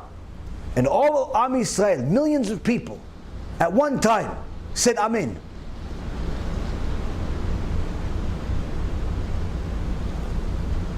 Chachamim say someone who upholds the Torah, not just himself, but he goes support the Torah.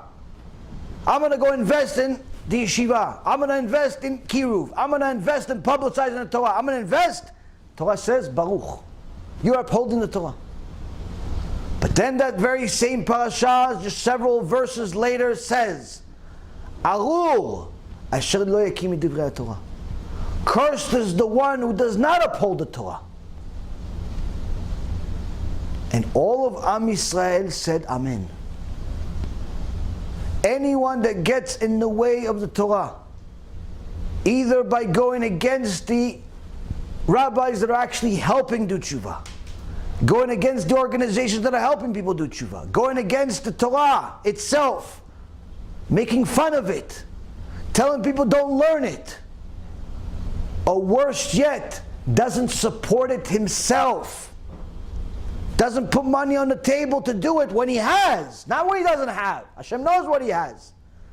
He says, listen, I got only 10,000 in the account, I can't support right now, I gotta save. Torah says, Arur, cursed. He says, yeah, but how do I know it's talking about me? How do I know? I didn't give any money. That means I'm Arur. What everybody doesn't give you is Arur. Everyone doesn't donate to Torah is Arur. Is cursed. Yeah. How do we know? There's only two choices. It doesn't say Baruch to the one that gives, Arur who doesn't give, and then some middle ground who someone is still thinking about it. If you're not Baruch, you're Arur. That's what Torah says.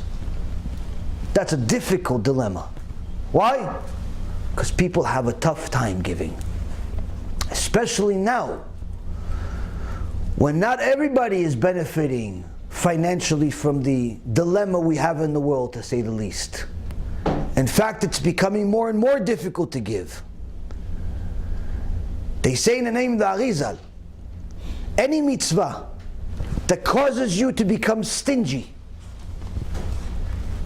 must have a tikkun for you. It's a mitzvah. You know it's a mitzvah. Feed the poor, publicize Torah, publicize all types of things, whatever it is related to Torah, it's mitzvah.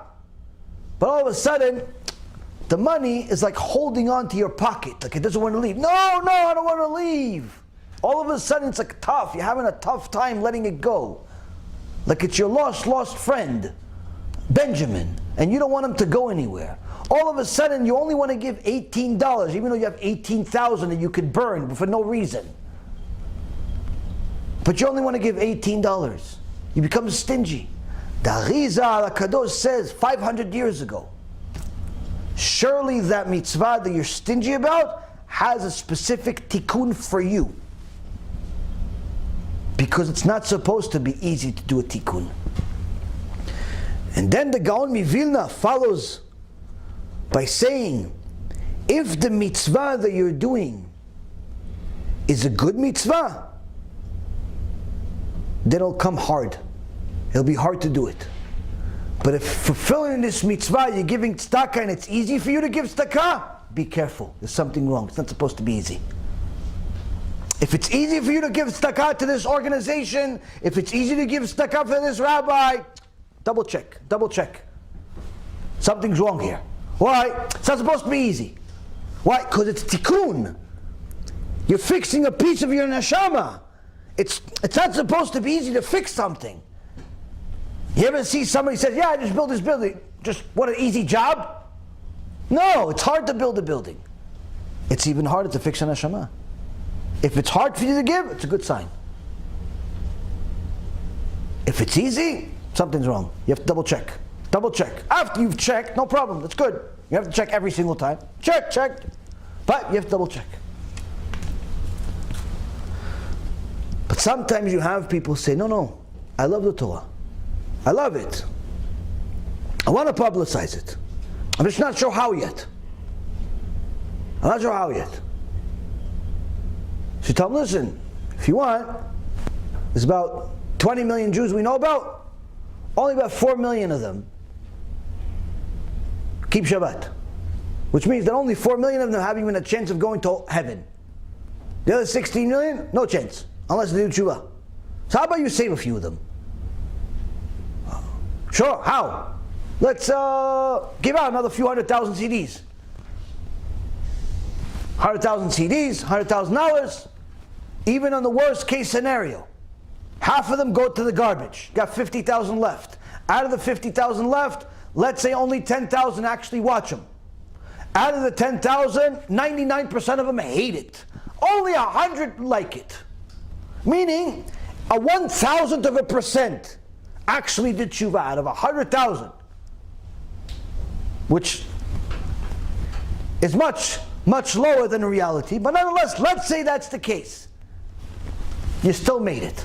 You still have enough reward to go around. You could be the tzaddik in Olam HaBa. You made 100 people do tshuva. Yeah, I don't think people are listening to CDs anymore. Okay, DVD, we could do DVD campaign. We'll give the movies. Yeah, I'm not really sure about DVDs. Okay, you know what? We're going to do USB. Here you go, USB. Hey, there you go, USB. 500 hours of Torah, USB. Yeah, I'm not really sure anybody's going to actually listen to the USB, the whole 500 hours, so long, 5 USB. I'm not sure. Okay, you know what? We're the internet campaign. They're already on the internet anyway. There's billions of users on Facebook. Let's spend $5, $10, $20, $100,000 a month on marketing. Yeah, I'm not really sure it's the right way to do it. Okay, you know what? How about this? Kollel. Let's build a kollel. People learning Torah all day for your zchut. Yeah, I'm not really sure. Okay, you know what? Forget it. Existing kollel, a big kollel, not even my kollel, somebody else's kollel, somebody nicer's kollel, smart people's kollel. Yeah, I'm not so sure that's going to really... Everything he's got an excuse. Everything he's got an excuse. Why? He wants the money to stay in his pocket. The CDs are no good, the USBs are no good, the this is not good, the internet's not good, nothing is good. Why is it not good? Because as long as it's not good, I can justify the money staying in my pocket. I can justify the money staying in my pocket as long as it's not good. I can rationalize why the money's still in my pocket. And remain stingy and think I'm a tzaddik for it, because I'm a savvy investor in tzedakah. And Arizal says, such a person doesn't realize that it's their tikkun is money, is to give money. For all of those things that they said, no, every single one of them is a tikkun for them. Every single one of them. Now, in the Sefer, Zera Kodesh, Arav Mikopshitz, Arav Naftali, Tzvi, Horowitz, says that when it comes to Ayin Hara, evil eye. People are willing to do anything for it. You tell somebody, listen, you have some tough times, you lost some money, you can't find a shidduch, your business went this, you go to this Kabbalist in Brooklyn, or this guy in Jerusalem, or this guy over there that is Kabbalist, you go to him, tic-tac-toe, and you got it. Some people, they fall for the trap, and they go to some people that pretend to be Kabbalists, and they tell them, listen, $15,000, I give you this little water that I got from the fountain, but I'm not going to tell you, and you drink it, everything's going to be fine. Or you keep the water on your counter over there, and everything's going to be fine. Or perhaps you take this book, but don't look inside, because it has Mickey Mouse in it. Don't look inside, but anyway, keep this book closed, put it in your house, everything's going to be okay. And they do all types of fancy schmancy stuff that no one understands, because it is nonsense, and people want to pay a ton of money for it. Why? People are scared of Ayin Hara. They're scared of Ayin Hara, they're scared of evil eye. You figure he lost money? Ayin Hara. Got divorced? Ayin Hara. Didn't have any kids? Ayin Hara. Everything's Ayin Hara. So Rabbi Kopshit says, sometimes people are scared of Ayin Hara on their kids. New kid, beautiful kid. Scared to invite people to the Brit Milah, scared to invite people to the house, see this beautiful little cute kid. Why? People have Ayin Hara. Someone has Ayin Hara on a little kid, it's dangerous. The Rabbi Kopshit says, scared of Ayin Hara on your kid? Your most prized possession? You don't have to go to any Kabbalist. You don't have to buy any special books. You don't have to put any silly strings on your hand. You know what you got to do to fight Ayin Hara and win every time? Look up. Look up. Look up in Shemaim. Why? Why? Why is looking up in Shemaim going to save you from Ayin Hara? How is looking up in Shemaim going to save you from Ayin Hara? Because the Tmeim, the wicked, the impure, that cause Ayin Hara intentionally, how do they do it? How do they do it? They tell you, oh, wow, nice house. How'd you do it? Wow, you were the ugliest guy in the class. How'd you marry this girl? You're darker than the night in your looks. How could you marry such a beautiful woman? You were the guy that everyone said, listen, he'll probably marry a lion. How can you find such a beautiful woman? I don't understand. You were the dumbest guy in class. How'd you become a millionaire? I don't understand. You weren't even able to pass math class 6 times in a row. How'd you make so much money? How'd you build this house? How is all this happening? How? What are these people that have these how questions?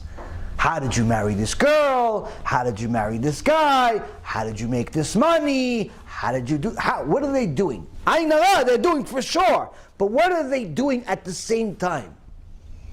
They're trying to separate you from HaShem by saying, how did you do it? How did you make money? What do you mean I made money? HaShem made money. No. Fine, HaShem, fine. But how did you do it though, practically speaking? How did you do it? No, it's HaShem. It's HaShem. No, how did you do it though? What do you do for a living? How were you able to add? You weren't able to pass math class. How did you get it to go on a shidduch with you? You have 4 eyes. How is it possible? How did you do it? It's HaShem. Rabbi Kopshit says, look up, Habibi, look up. Remember the source of all of your blessings, and that will fight all Ayin Hara. That will fight all Ayin Hara. Why? The second you remember that all of your blessings come from HaShem, and recognize so, no Ayin Hara can touch you. Because the main goal of Ayin Hara is to separate you from HaShem. How? By giving you the credit for all of your blessings. Saying, how did you do this? And how did you do that? How did you become so popular? How did you speak like this? How did you speak like that? How did you... No, it's not you, it's not me. And that explains the Gemara in Masechet Brachot, where it says all types of ways of how to beat Ayin Hara, the Gemara says. How to beat Ayin Hara. And one of them says, listen, You can do this, you can do that, all types of things. People do all types of things. The fakers have all types of things also. Don't think that they have more. Sometimes they'll tell you, listen, take some garlic, take it with you. Next thing you know, they'll tell you, take some peppers too. By the time you finish, you become a walking salad. Some people have a shoe. They should kick themselves in the head. They put a shoe in their car and think it's going to fight Ayin Hara. Some people put a string. Some people, all types of weird things. But the Gemara says give legitimate strategies. But then there's one strategy that is difficult to understand. And the Chachamim argue about it. He says, listen, you're scared of Ayin Hara? Just say the following statement, which in so many words means the following. I am such and such, son or daughter of such and such, and I'm of the descendants of Yosef HaTzadik, who is above the Ayin Hara. So the Chachamim say, listen, Chazaku Baruch on this skula that you have here, that you can overcome Ayin Hara by saying that you are a descendant of Yosef HaTzadik. But between you and I, you and Yosef HaTzadik are related like he's related to a lion. What are you talking about? You're the tribe of Reuven. You're the tribe of Yehuda. You're the tribe of Benjamin. You're not the tribe of Yosef. So how can you say you're the tribe of Yosef? Why, everybody's the tribe of Yosef? So what's the pshat? What's the pshat? I read the Gemara a few times. I only understood it today. Rabbi Chaim says the pshat is the following. You see, Yosef HaTzadik, what was so special about him? What, that he was beautiful? You're never going to see a verse in the Torah talking about.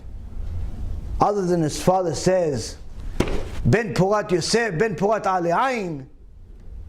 Some say it's because of the looks. Some say it's for his Torah, his beauty in Torah, and so on. But the point being is, it's not the reason why Yosef is so special.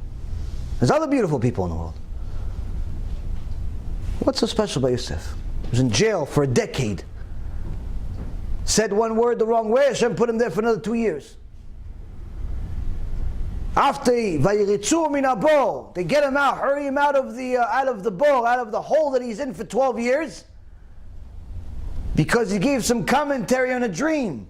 Paro, the most powerful person in the world, says, wow, Chazaku Baruch Yosef, you gave an interpretation to my dream. You're special, you're this, you're that. Yosef HaTzadik says, Bil'adai, has nothing to do with me. It's all Hashem. It's all Hashem, has nothing to do with me. Now if I was Paro, say, listen, it has nothing to do with you, go back in the hole. Go back in the hole. I got you out of the hole, you took a shower, shaved, everything good. I'm giving you Chazaku Baruch, you're saying it's not even you. Go back in the hole, I don't need you. Doesn't make any logic, doesn't make any logical sense for Yosef HaTzadik to say, listen, thank you, but no thank you. Because that interpretation of the dream, it has nothing to do with me. It doesn't make any sense. Lie, Yosef. If I was the Yetzer Hara for Yosef, if I was the Yetzer Hara, tell him, listen, Yosef, lie. If I was the Yetzer Tov, Yosef, lie. That's me. In Yosef's life, I tell him both, Yetzer Hara, Yetzer Tov, we both agree. Okay, Chazaku Baruch, Chazaku Baruch. Get out of that jail, lie to him, tell him it's you. Why? Because if you say no, logically, he's going to throw you back in the hole. Yosef HaTzadik says, Bil'adai has nothing to do with me. Don't dare give me credit for nothing. It's all Hashem. It's all Hashem. And that's the pshat. Being a descendant of Yosef HaTzadik doesn't literally mean that he is your great-grandfather. He could be. But to be related to Yosef HaTzadik, you don't need to be from the same seed itself, but rather from the same hashkafa, from the same havana, from the same understanding, from the same ideology, from the same emunah. The Yosef HaTzadik knew, I can say things that may or may not be. against your common sense, but they're emet, that's what I'm going to say. They don't serve my interest, doesn't make a difference. I'm going to say the truth. I'm going to say the truth. You want to be powerful when it comes to Ayin Hara? You have to have emunah. You have to have emunah in such a way that you have to know that everything is from HaShem. Because the primary job of Ayin Hara is to try to do the exact thing that Paro was trying to do with Yosef. What did he say? Chazaku baruch to you, Yosef. Meaning, it's you that did it. Yosef says, no, I didn't do anything. I didn't build anything. I didn't say anything. Everything is HaShem. The minute a person knows that everything is HaShem, automatically it gives him power that he did not have before. Now, once a person knows that everything mamash is from HaShem, he acts differently. Now, there are times that a person does the right thing, but it looks like the wrong thing is happening. Rav Moshe Soloveitchik was a huge Baal Chesed. Before anyone knew he knew Torah, he was very rich, and he gave a lot of money. Big Baal Chesed. One day, he went broke. Lost all of his money. And everyone was asking, how could it be someone that's publicizing Torah, investing in yeshivot, giving money to Avrichim, why wouldn't Hashem protect his money? So maybe he didn't give enough. Maybe this, maybe that. People started talking. Rabbi Chaim Volozhin, who lived at the same time, set a special bedin. He says, I want you to investigate the matter and find out how did he lose the money. What happened? Some say he was a big spender, but then it was verified that's not the case. Some say maybe he didn't give enough. Rabbi Chaim Volozhin says, no, it's not the case. He was giving. And everyone had theories, but nothing. And they were left with no answer for a little while. Because every answer they would give, the Gdol Hador, Rabbi Chaim Volozhin, he would reject it. No, that's not the reason, that's not the reason, that's not the reason, that's not the reason, that's not the reason. He was doing good things, and he didn't get. So it doesn't make any sense. Something you're missing. Now what do you do when you lose all your money? You don't have any business anymore. You start all over. But Rabbi Moshe Soloveitchik didn't want to start all over again in the business world. So what did he do? He started learning Torah. He started learning Torah, and it was discovered that he has a genius mind for Torah like no other. And then little by little, they discovered this guy has chidushim and all types of beautiful insights. Enormous Torah the world has never seen before. Years later, his kids started bringing chidushim to the world. And Rabbi Chaim Volozhin says, now I know why Hashem took away all of his money. Because if he didn't take away all of his money, he would have never learned Torah, and he would have never had built the entire Brisk, entire Soloveitchik lineage that you have today. Started with that. It looked like a klala, it looked like a curse. It says it was a blessing. We just didn't see it in the beginning.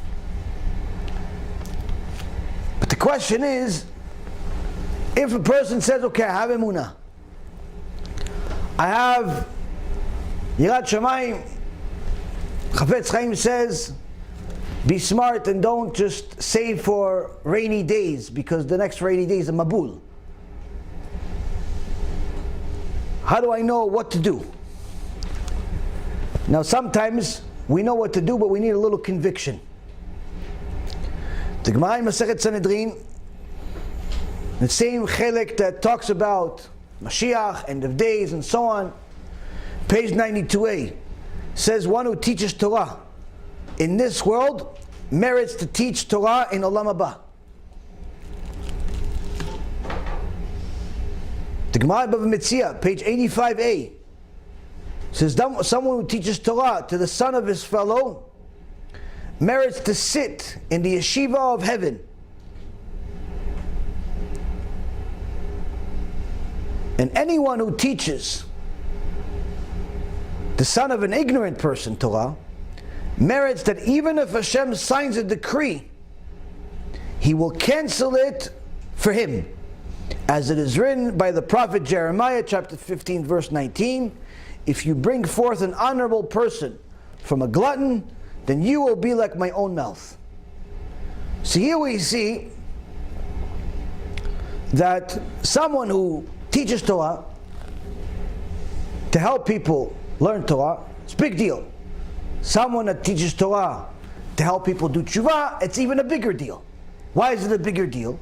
It says you teach people to do Torah, you'll be like Hashem's mouth. You say something, even though Hashem says, listen, the store is closed. You say, no, I want the store to open. Hashem says, okay, it's open. Why? I said close, you said close. Okay, machloket, okay, we'll go with your said. So the question is why? The question is why? It says because we're shutafim, we're partners in creation. Why? Because you're helping people do tshuva. But then some people think it's just for the speaker or the guy that's running the organization. Mistake. What's the proof? The same Gemara I just taught you. What does it say? It says someone that teaches Torah to the son of his fellow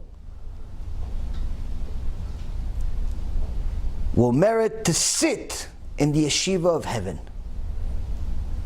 Why does it say sit in the yeshiva of heaven? Why does it say someone who teaches Torah is going to teach Torah in heaven? If you're already teaching Torah here, why doesn't it like the other Gemara that says you teach here, you're going to teach there? This Gemara is different. Why is this one saying something different? It says you teach here, you're going to sit there. The first Gemara said if you teach this world Torah, you're going to also teach in heaven Torah. Now it mentions here the same exact thing but slightly different. If you teach Torah in this world, you're going to sit in the yeshiva of heaven. Wait, how come I'm sitting there? How come I'm not teaching there? What's the difference between the Gemarot? So today in a chidush, in your merit, there is a small difference. The first one is for the teacher. You teach this world to do tshuva, Kadosh Baruch Hu is going to bless you to no end. You teach in this world, you're going to be teaching in Shamayim. Meaning, your end is amazing. Your end is no end. So what about the sitting part? No, the sitting is not for you. When we said someone that teaches Torah in this world is going to sit in the yeshiva of heaven, that wasn't for the teacher. That was for the one that supported the teacher. Why is he sitting? Why is he sitting in Shamayim? Why is she sitting in Shamayim, in the yeshiva of Shamayim?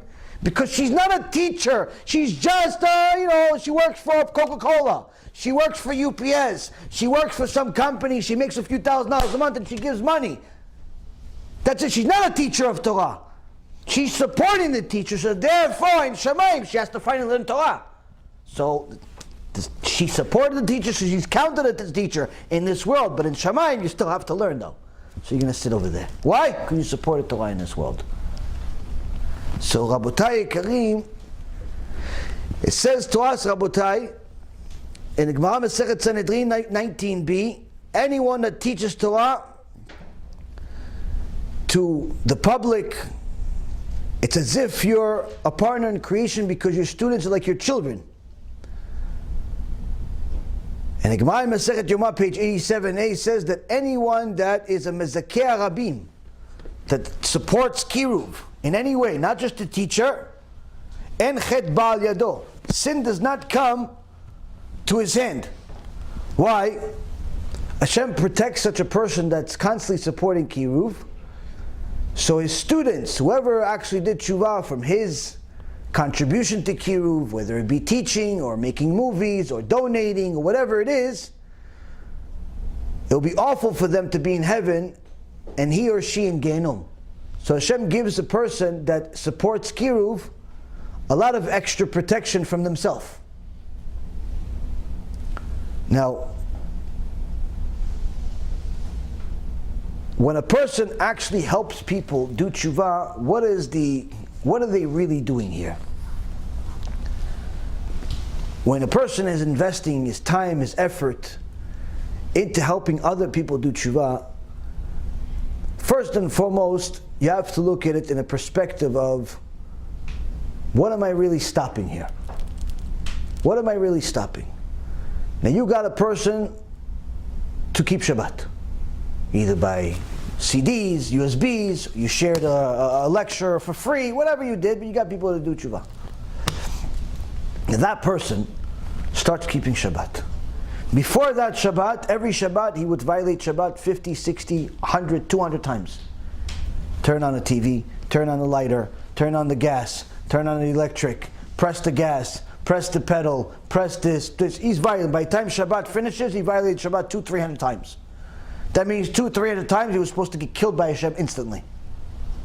Now you stop that. Just stop the sins now, because now he's keeping Shabbat. Automatically, you save this guy a few hundred times every Shabbat. That's a big deal. But that's just for one Shabbat. That's for the next 20, 30, 50, 100 years he's going to live. But that's not it. His wife also is going to be influenced to keep Shabbat. His kids are going to keep Shabbat. His grandkids, and so on and so forth. But they're not also going to keep just Shabbat. If you're already going to keep Shabbat, you're going to have Kiddush too. And if it's Kiddush, it might as well be kosher food. And if you're already going to do Shabbat, you're going to have kosher food, might as well also be Yom Tov. And if it's not just Yom Tov, you can have the Lulav, the Sukkah, the Etrog, all of the other mitzvot that come with Sukkot. Then you have Pesach, then you have Yom Kippur, then you have the Tisha B'Av. All of these other mitzvot. On top of it, don't put on tefillin. I can't keep Shabbat without putting on tefillin every day. So now you start putting on tefillin. Then he's covering his head. Then she's covering her head. Then they're covering their body too. Before you know it, you have a family that's generating you literally thousands and thousands of mitzvot every single second of the day they're alive. And your account keeps increasing, greater than theirs, because even though they get a reward for their mitzvah, the Mishnah specifically tells us the person that causes another to do a mitzvah, his sachar, his reward is greater. Why? Why is his sachar greater? Why is the guy that caused another person to do tshuva get a bigger reward than the guy that's actually doing all the job? What is the analogy like? If you ever had the unfortunate tikkun where your car broke down, and the only way you can get it to run is if you pushed a little bit, or a lot of bit. Now when we used to work in the flea market years ago, probably before some of you were born, the vans would constantly break down, because that's what vans do best, they break down. So what do? You push the thing. How long? Until it starts running. You could blow on it, you can kick it, you can curse, you can do a lot of things, none of that stuff's going to work. You know what works? Pushing it. Pushing it works. For how long? Until it works. And you push, and you push, and you push, and you push, and you push, and you push, and you're sweating bullets, and it's hot, it's like lava outside already, or it's freezing. Whatever it is, it's not comfortable. And you're pushing this thing, this giant elephant with wheels, and you're pushing it, and hoping that at some point the engine will go on, and all of a sudden you could drive for 2 hours. But without you pushing it for 5-10 minutes, nothing's happening. But all of a sudden, after 5-10 minutes, it runs like the wind. It could stop, it can go, it could drive 60-70 miles an hour, everything's good. Where does the credit go to? The engine that's running so smoothly, or the guy that pushed it when the engine was dead? If it wasn't for the guy that pushed it when the engine was dead, the engine would remain dead. And therefore the credit goes to the one that pushed him. Pushed the car until it ran. The higher credit goes to the one that pushed the woman, or pushed the man to do tshuva, to keep Shabbat, to keep modesty, to keep kashrut. Why? If it wasn't for your push, if it wasn't for your annoying text messages, if it wasn't for your annoying emails and packages and books and constant reminders that Shabbat's coming and constant reminders of the holiday and constant invitations to come to the shiur, if it wasn't for that annoying push, guess what? They'd all remain dead. Sometimes that push is scary. Sometimes that push is funny. Sometimes the push is just a push. But bottom line is, if it wasn't for the pushing, there'd be nothing. That's why Torah says, Gadol me'aseh min ha'oseh. The one that causes the engine to finally go, for him to finally fulfill the mitzvah, he gets more credit. He gets more credit. Now, how many people believe this? I'd say few don't believe. It's okay, that's what you say. I believe it, no problem. How many people live like this where they believe it? Much fewer. Theoretically, everybody agrees, everyone likes it. Yeah, support Kiruv, do this, do that, but actually living like it is very different. Why? Because doing Kiruv and helping Am Yisrael do tshuva is very difficult. Because it makes us sometimes poorer in the beginning because it requires us to donate or requires us to invest. Sometimes it causes arguments because the people around us are not yet ready to do tshuva, so it's a conflict of some kind. Sometimes there is a pushback where a bunch of reshaim make you feel like you're wrong because they write articles about you and they make fun of your rabbi or you yourself. And people make comments and this and that. So it's not a smooth ride. But yet, throughout all of the generations, we thank HaShem for having a few people do it. Because if it wasn't for them, we wouldn't have a generation. Now the Chovot HaLevavot says that someone who does Kiruv, his level is even higher than the prophets, even if that prophet is Moshe Rabbeinu. Now, what does a person that does Kiruv look like? Some time ago, there was a special Rav, Rav Yehuda Leib Eliezrov, and his colleague, Rabbi Chaim Nai. They got instructions from the previous Lubavitcher Rebbe, Alav Shalom, to go to a keilah in Samarkand and give them chizuk. So now, they went, they gave them chizuk, they built a bedin, they built yeshivot, they got people to stop being ignorant, kept Shabbat, gave them musar, got them to have yirat shamayim. Amazing. But this is the basics of the story. The question is, how did a couple of Ashkenazim get a keilah of Bukharians to do all this? How did a couple of Ashkenazim get a bunch of Bukharians, Sfaradis, to do tshuva, to build a yeshivot? Now if you look, Rav Yehuda Leib Eliezrov, what was his father's name? His father's name was, he was also a Rav, Kazremovsky. Rav Kazremovsky. So how do we go from Rav Kazremovsky to Rav Yehuda Leib Eliezrov? How do we go from Kazremovsky to Eliezrov? It's a pretty big change here. And the guys don't usually change their name when they get married. You see, the two tzaddikim, they got to the keilah of Bukharians, And they saw the only way that these people are going to accept Torah from us is if they see us as one of them. They see us as one of them. If they see us as just a couple of Ashkenazim, religious guys, why should I listen to you? We're going to wait for our own rabbis to come. So we have to show them we care about them, no matter where we came from, where they came from. We're Jews, you're Jews, that's enough. Doesn't matter where, who, what, when, and how, from Europe, from this, from that. You're a Jew, I'm a Jew, that's it. So how do I show them this?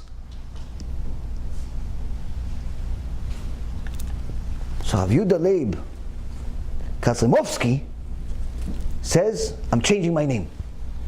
From now on, I am Rabbi Eliezrov, a very famous Bukharian name. That's who I am. Till this day, there's descendants in the world from Rabbi Eliezrov that call themselves Eliezrov. They may not even know that their grandfather was Ashkenazi, but today think they're Bukharians. Why? Because their father was a Gedol Ador in the Bukharian world. Helped an entire community. And Rav Chaim Nai, later discovered to be a genius in Torah, enormous. What did he do? Change his clothes. From now on, I only look like a Bukharian. Put on Bukharian clothes, the special hat, the golden clothes. That's how he walked around. He learned Bukharian from the Chumash to the extent where he wrote a Sefer about Ilchot Tfilin in Bukharian. Why? I want to show this Keilah, I love them, and I want to help them do tshuva. Why? Why do all this? Why don't you just go help your brothers in Ashkenaz and Latvia, where you came from? Why are you going to go over here to a bunch of people? Like, for what?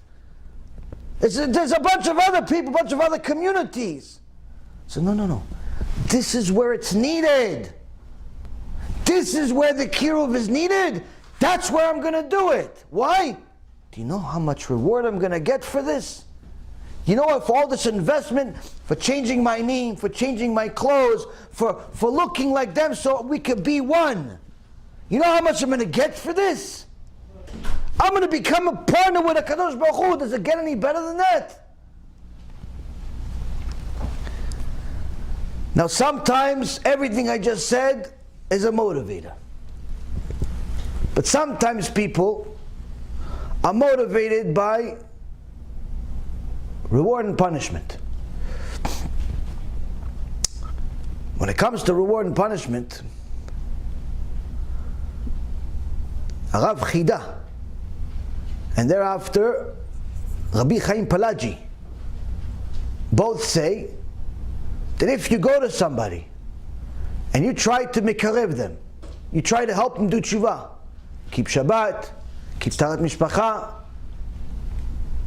learn Torah, and they tell you to go fly a kite, they don't want to listen no matter what you do. You try authentically. You try hard. Not just one time you give them a CD and run away. Keep trying, keep going, keep doing. They don't want it. Rabbi Chida and Rabbi Chaim Palaji both say, don't worry, you made it anyway. Why'd you make it? In that exchange, you gave them Torah. They said go fly a kite. When they said go fly a kite, I'm not interested in your Torah. During that same time, all of their mitzvot came out of them and got into your account. All of your sins went into them. You made an exchange anyway. You were trying to give them Olam HaBa. And in reward for that, you were going to get 310 worlds. They didn't want to do it. So what did you do? You got all of their mitzvot, all of their Olam HaBa, they got all your problems. So don't worry, you still benefited. So some people that are scared of Gehinom and sins and getting punished, don't worry, you do Kiruv, you're gonna avoid Gehinom altogether. Why? You have two Chachamim to rely on. Say, listen, I did Kiruv in my life, I invested every month, I invested time, money, resource, whatever I did, that's it. That's enough. Not touch me. You're right, go ahead, Gan Eden over here.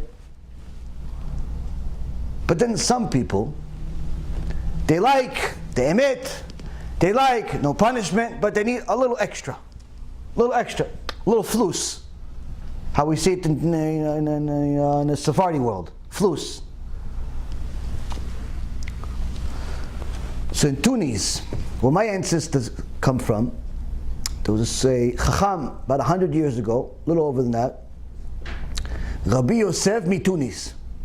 And he writes in a Sefer Musar, anyone that is in the Zikui HaRabim business, meaning someone that's actively supporting or doing themselves Kiruv to help Am Yisrael do tshuva, is promised to become rich in this world.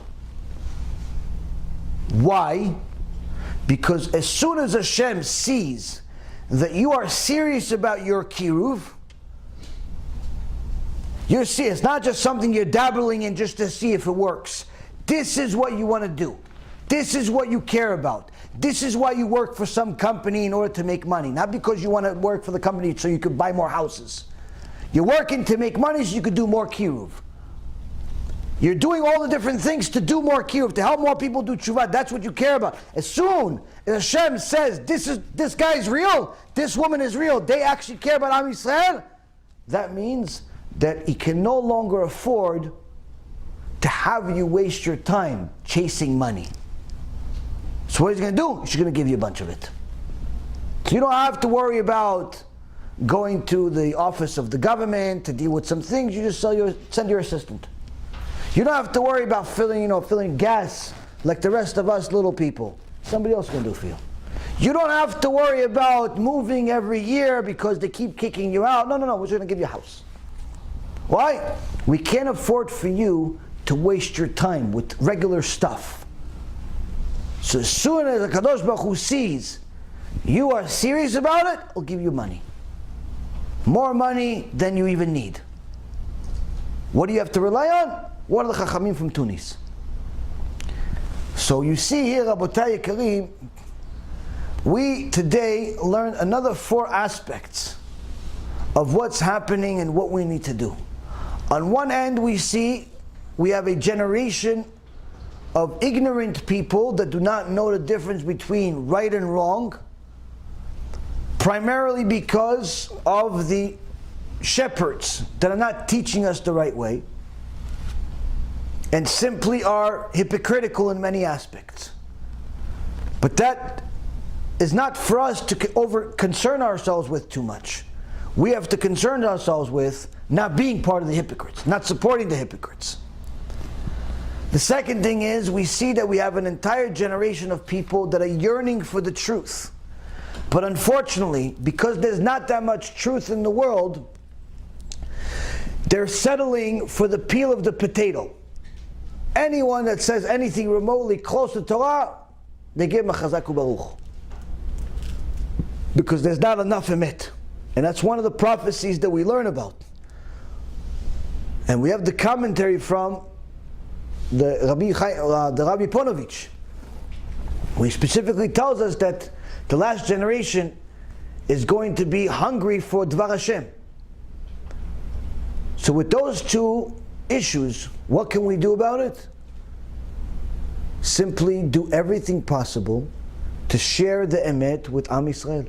Share the emet with the world. Do whatever you can to get yourself to do tshuva every single day. Even if you think that you've already done tshuva 10 years ago, or you were born about tshuva, whatever you think you are, you got to do more. If you're alive, there's more to do. But second thing is, start caring about the world around you. Jews, non-Jews, religious Jews, non-religious Jews, tall people, short people, male, female, black, white, burgundy, whatever they are. They have a pulse, they're still alive. Try to help them by showing them Torah. Try to help strangers, not just people that are immediately related to you. Try to show HaKadosh Baruch Hu that you care. You care about Him, you care about His Torah, you care about His people. When you do all of this, you'll get rewarded handsomely. Not only by removing yourself from being someone that's punished for sins that they made, like we talked about from Rabbi Chaim Palaji and the Chida, but also you put yourself in a situation where You'll have special siyata dishmaya in your own learning and your own tshuva. But most importantly, you'll show Am Yisrael that you care about them by doing chesed without expecting anything in return. Because in reality, when you're trying to help people do tshuva and get closer to Hashem, what do you really get out of it? Yeah, we have the Chacham Mituni say you're going to become rich. But I promise you, if you're doing it to become rich, you're never going to succeed anyway. You may succeed in teaching, you may succeed in making some videos, but you're not going to succeed in making people do tshuva. Why? Hashem is not going to help you on both ends, just because you just want to make it for money. The money is an after effect. If you're actually going to help people do tshuva, Hashem will reward you handsomely. But the thing is, though, is that you have to pass the test. If every single one of us simply that's watching here, online, today, and a week from now, simply says, you know what, I'm going to do everything possible to get 10 people to do tshuva this year. However much time it costs, however much money it costs, however much effort it costs, I'm going to do everything possible to get 10 people to do tshuva. 10 people. If every one of us gets 10 people, guess what? You're going to have a lot of people. Because you're going to teach those people not only to do tshuva, but you're going to teach them to pay forward. You're going to teach them to also help other people do tshuva. And that's what many of my students do. As soon as they do tshuva, they start helping other people do tshuva. Why? Because their tshuva is not just based on trying to avoid Gehinom and punishment and horror. Their tshuva is sincerely understanding that they're lucky to have the opportunity to get close to Hashem, and their friends are not so lucky yet. So their tshuva is also based on the fact that they have a clear understanding of what's important in the world. And they don't want their friends and their family and other people in Am Yisrael to miss. So they help other people do tshuva. This is what we all have to do. We have to help Am Yisrael do tshuva. We cannot rely on the shepherds. We cannot rely on the teachers. We cannot rely on anything but HaKadosh Baruch Hu himself. But HaKadosh Baruch Hu is only going to help us if we help ourselves. If we simply move ourselves, inspire ourselves to do something about it. Yes, we're all tired. Yes, we're all broke. Yes, we're all this and we're all that. I get it.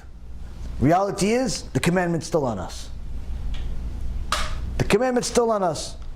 So, Bezrat Hashem, this will give us a little bit more inspiration to get closer to Hashem, not only with our own avodat Hashem, our own toiling in Torah every day, our own learning constantly, our own mitzvot, but also get our fellow Jews, fellow humans, to understand what HaKadosh Baruch Hu was saying so many years ago and what He's still saying till this day, and Bezrat Hashem, bring more light to ourselves, more light to the nations, and Bezrat Hashem, more nachat to HaKadosh Baruch Hu. Baruch Adonai Leolam, Amen ve'amen.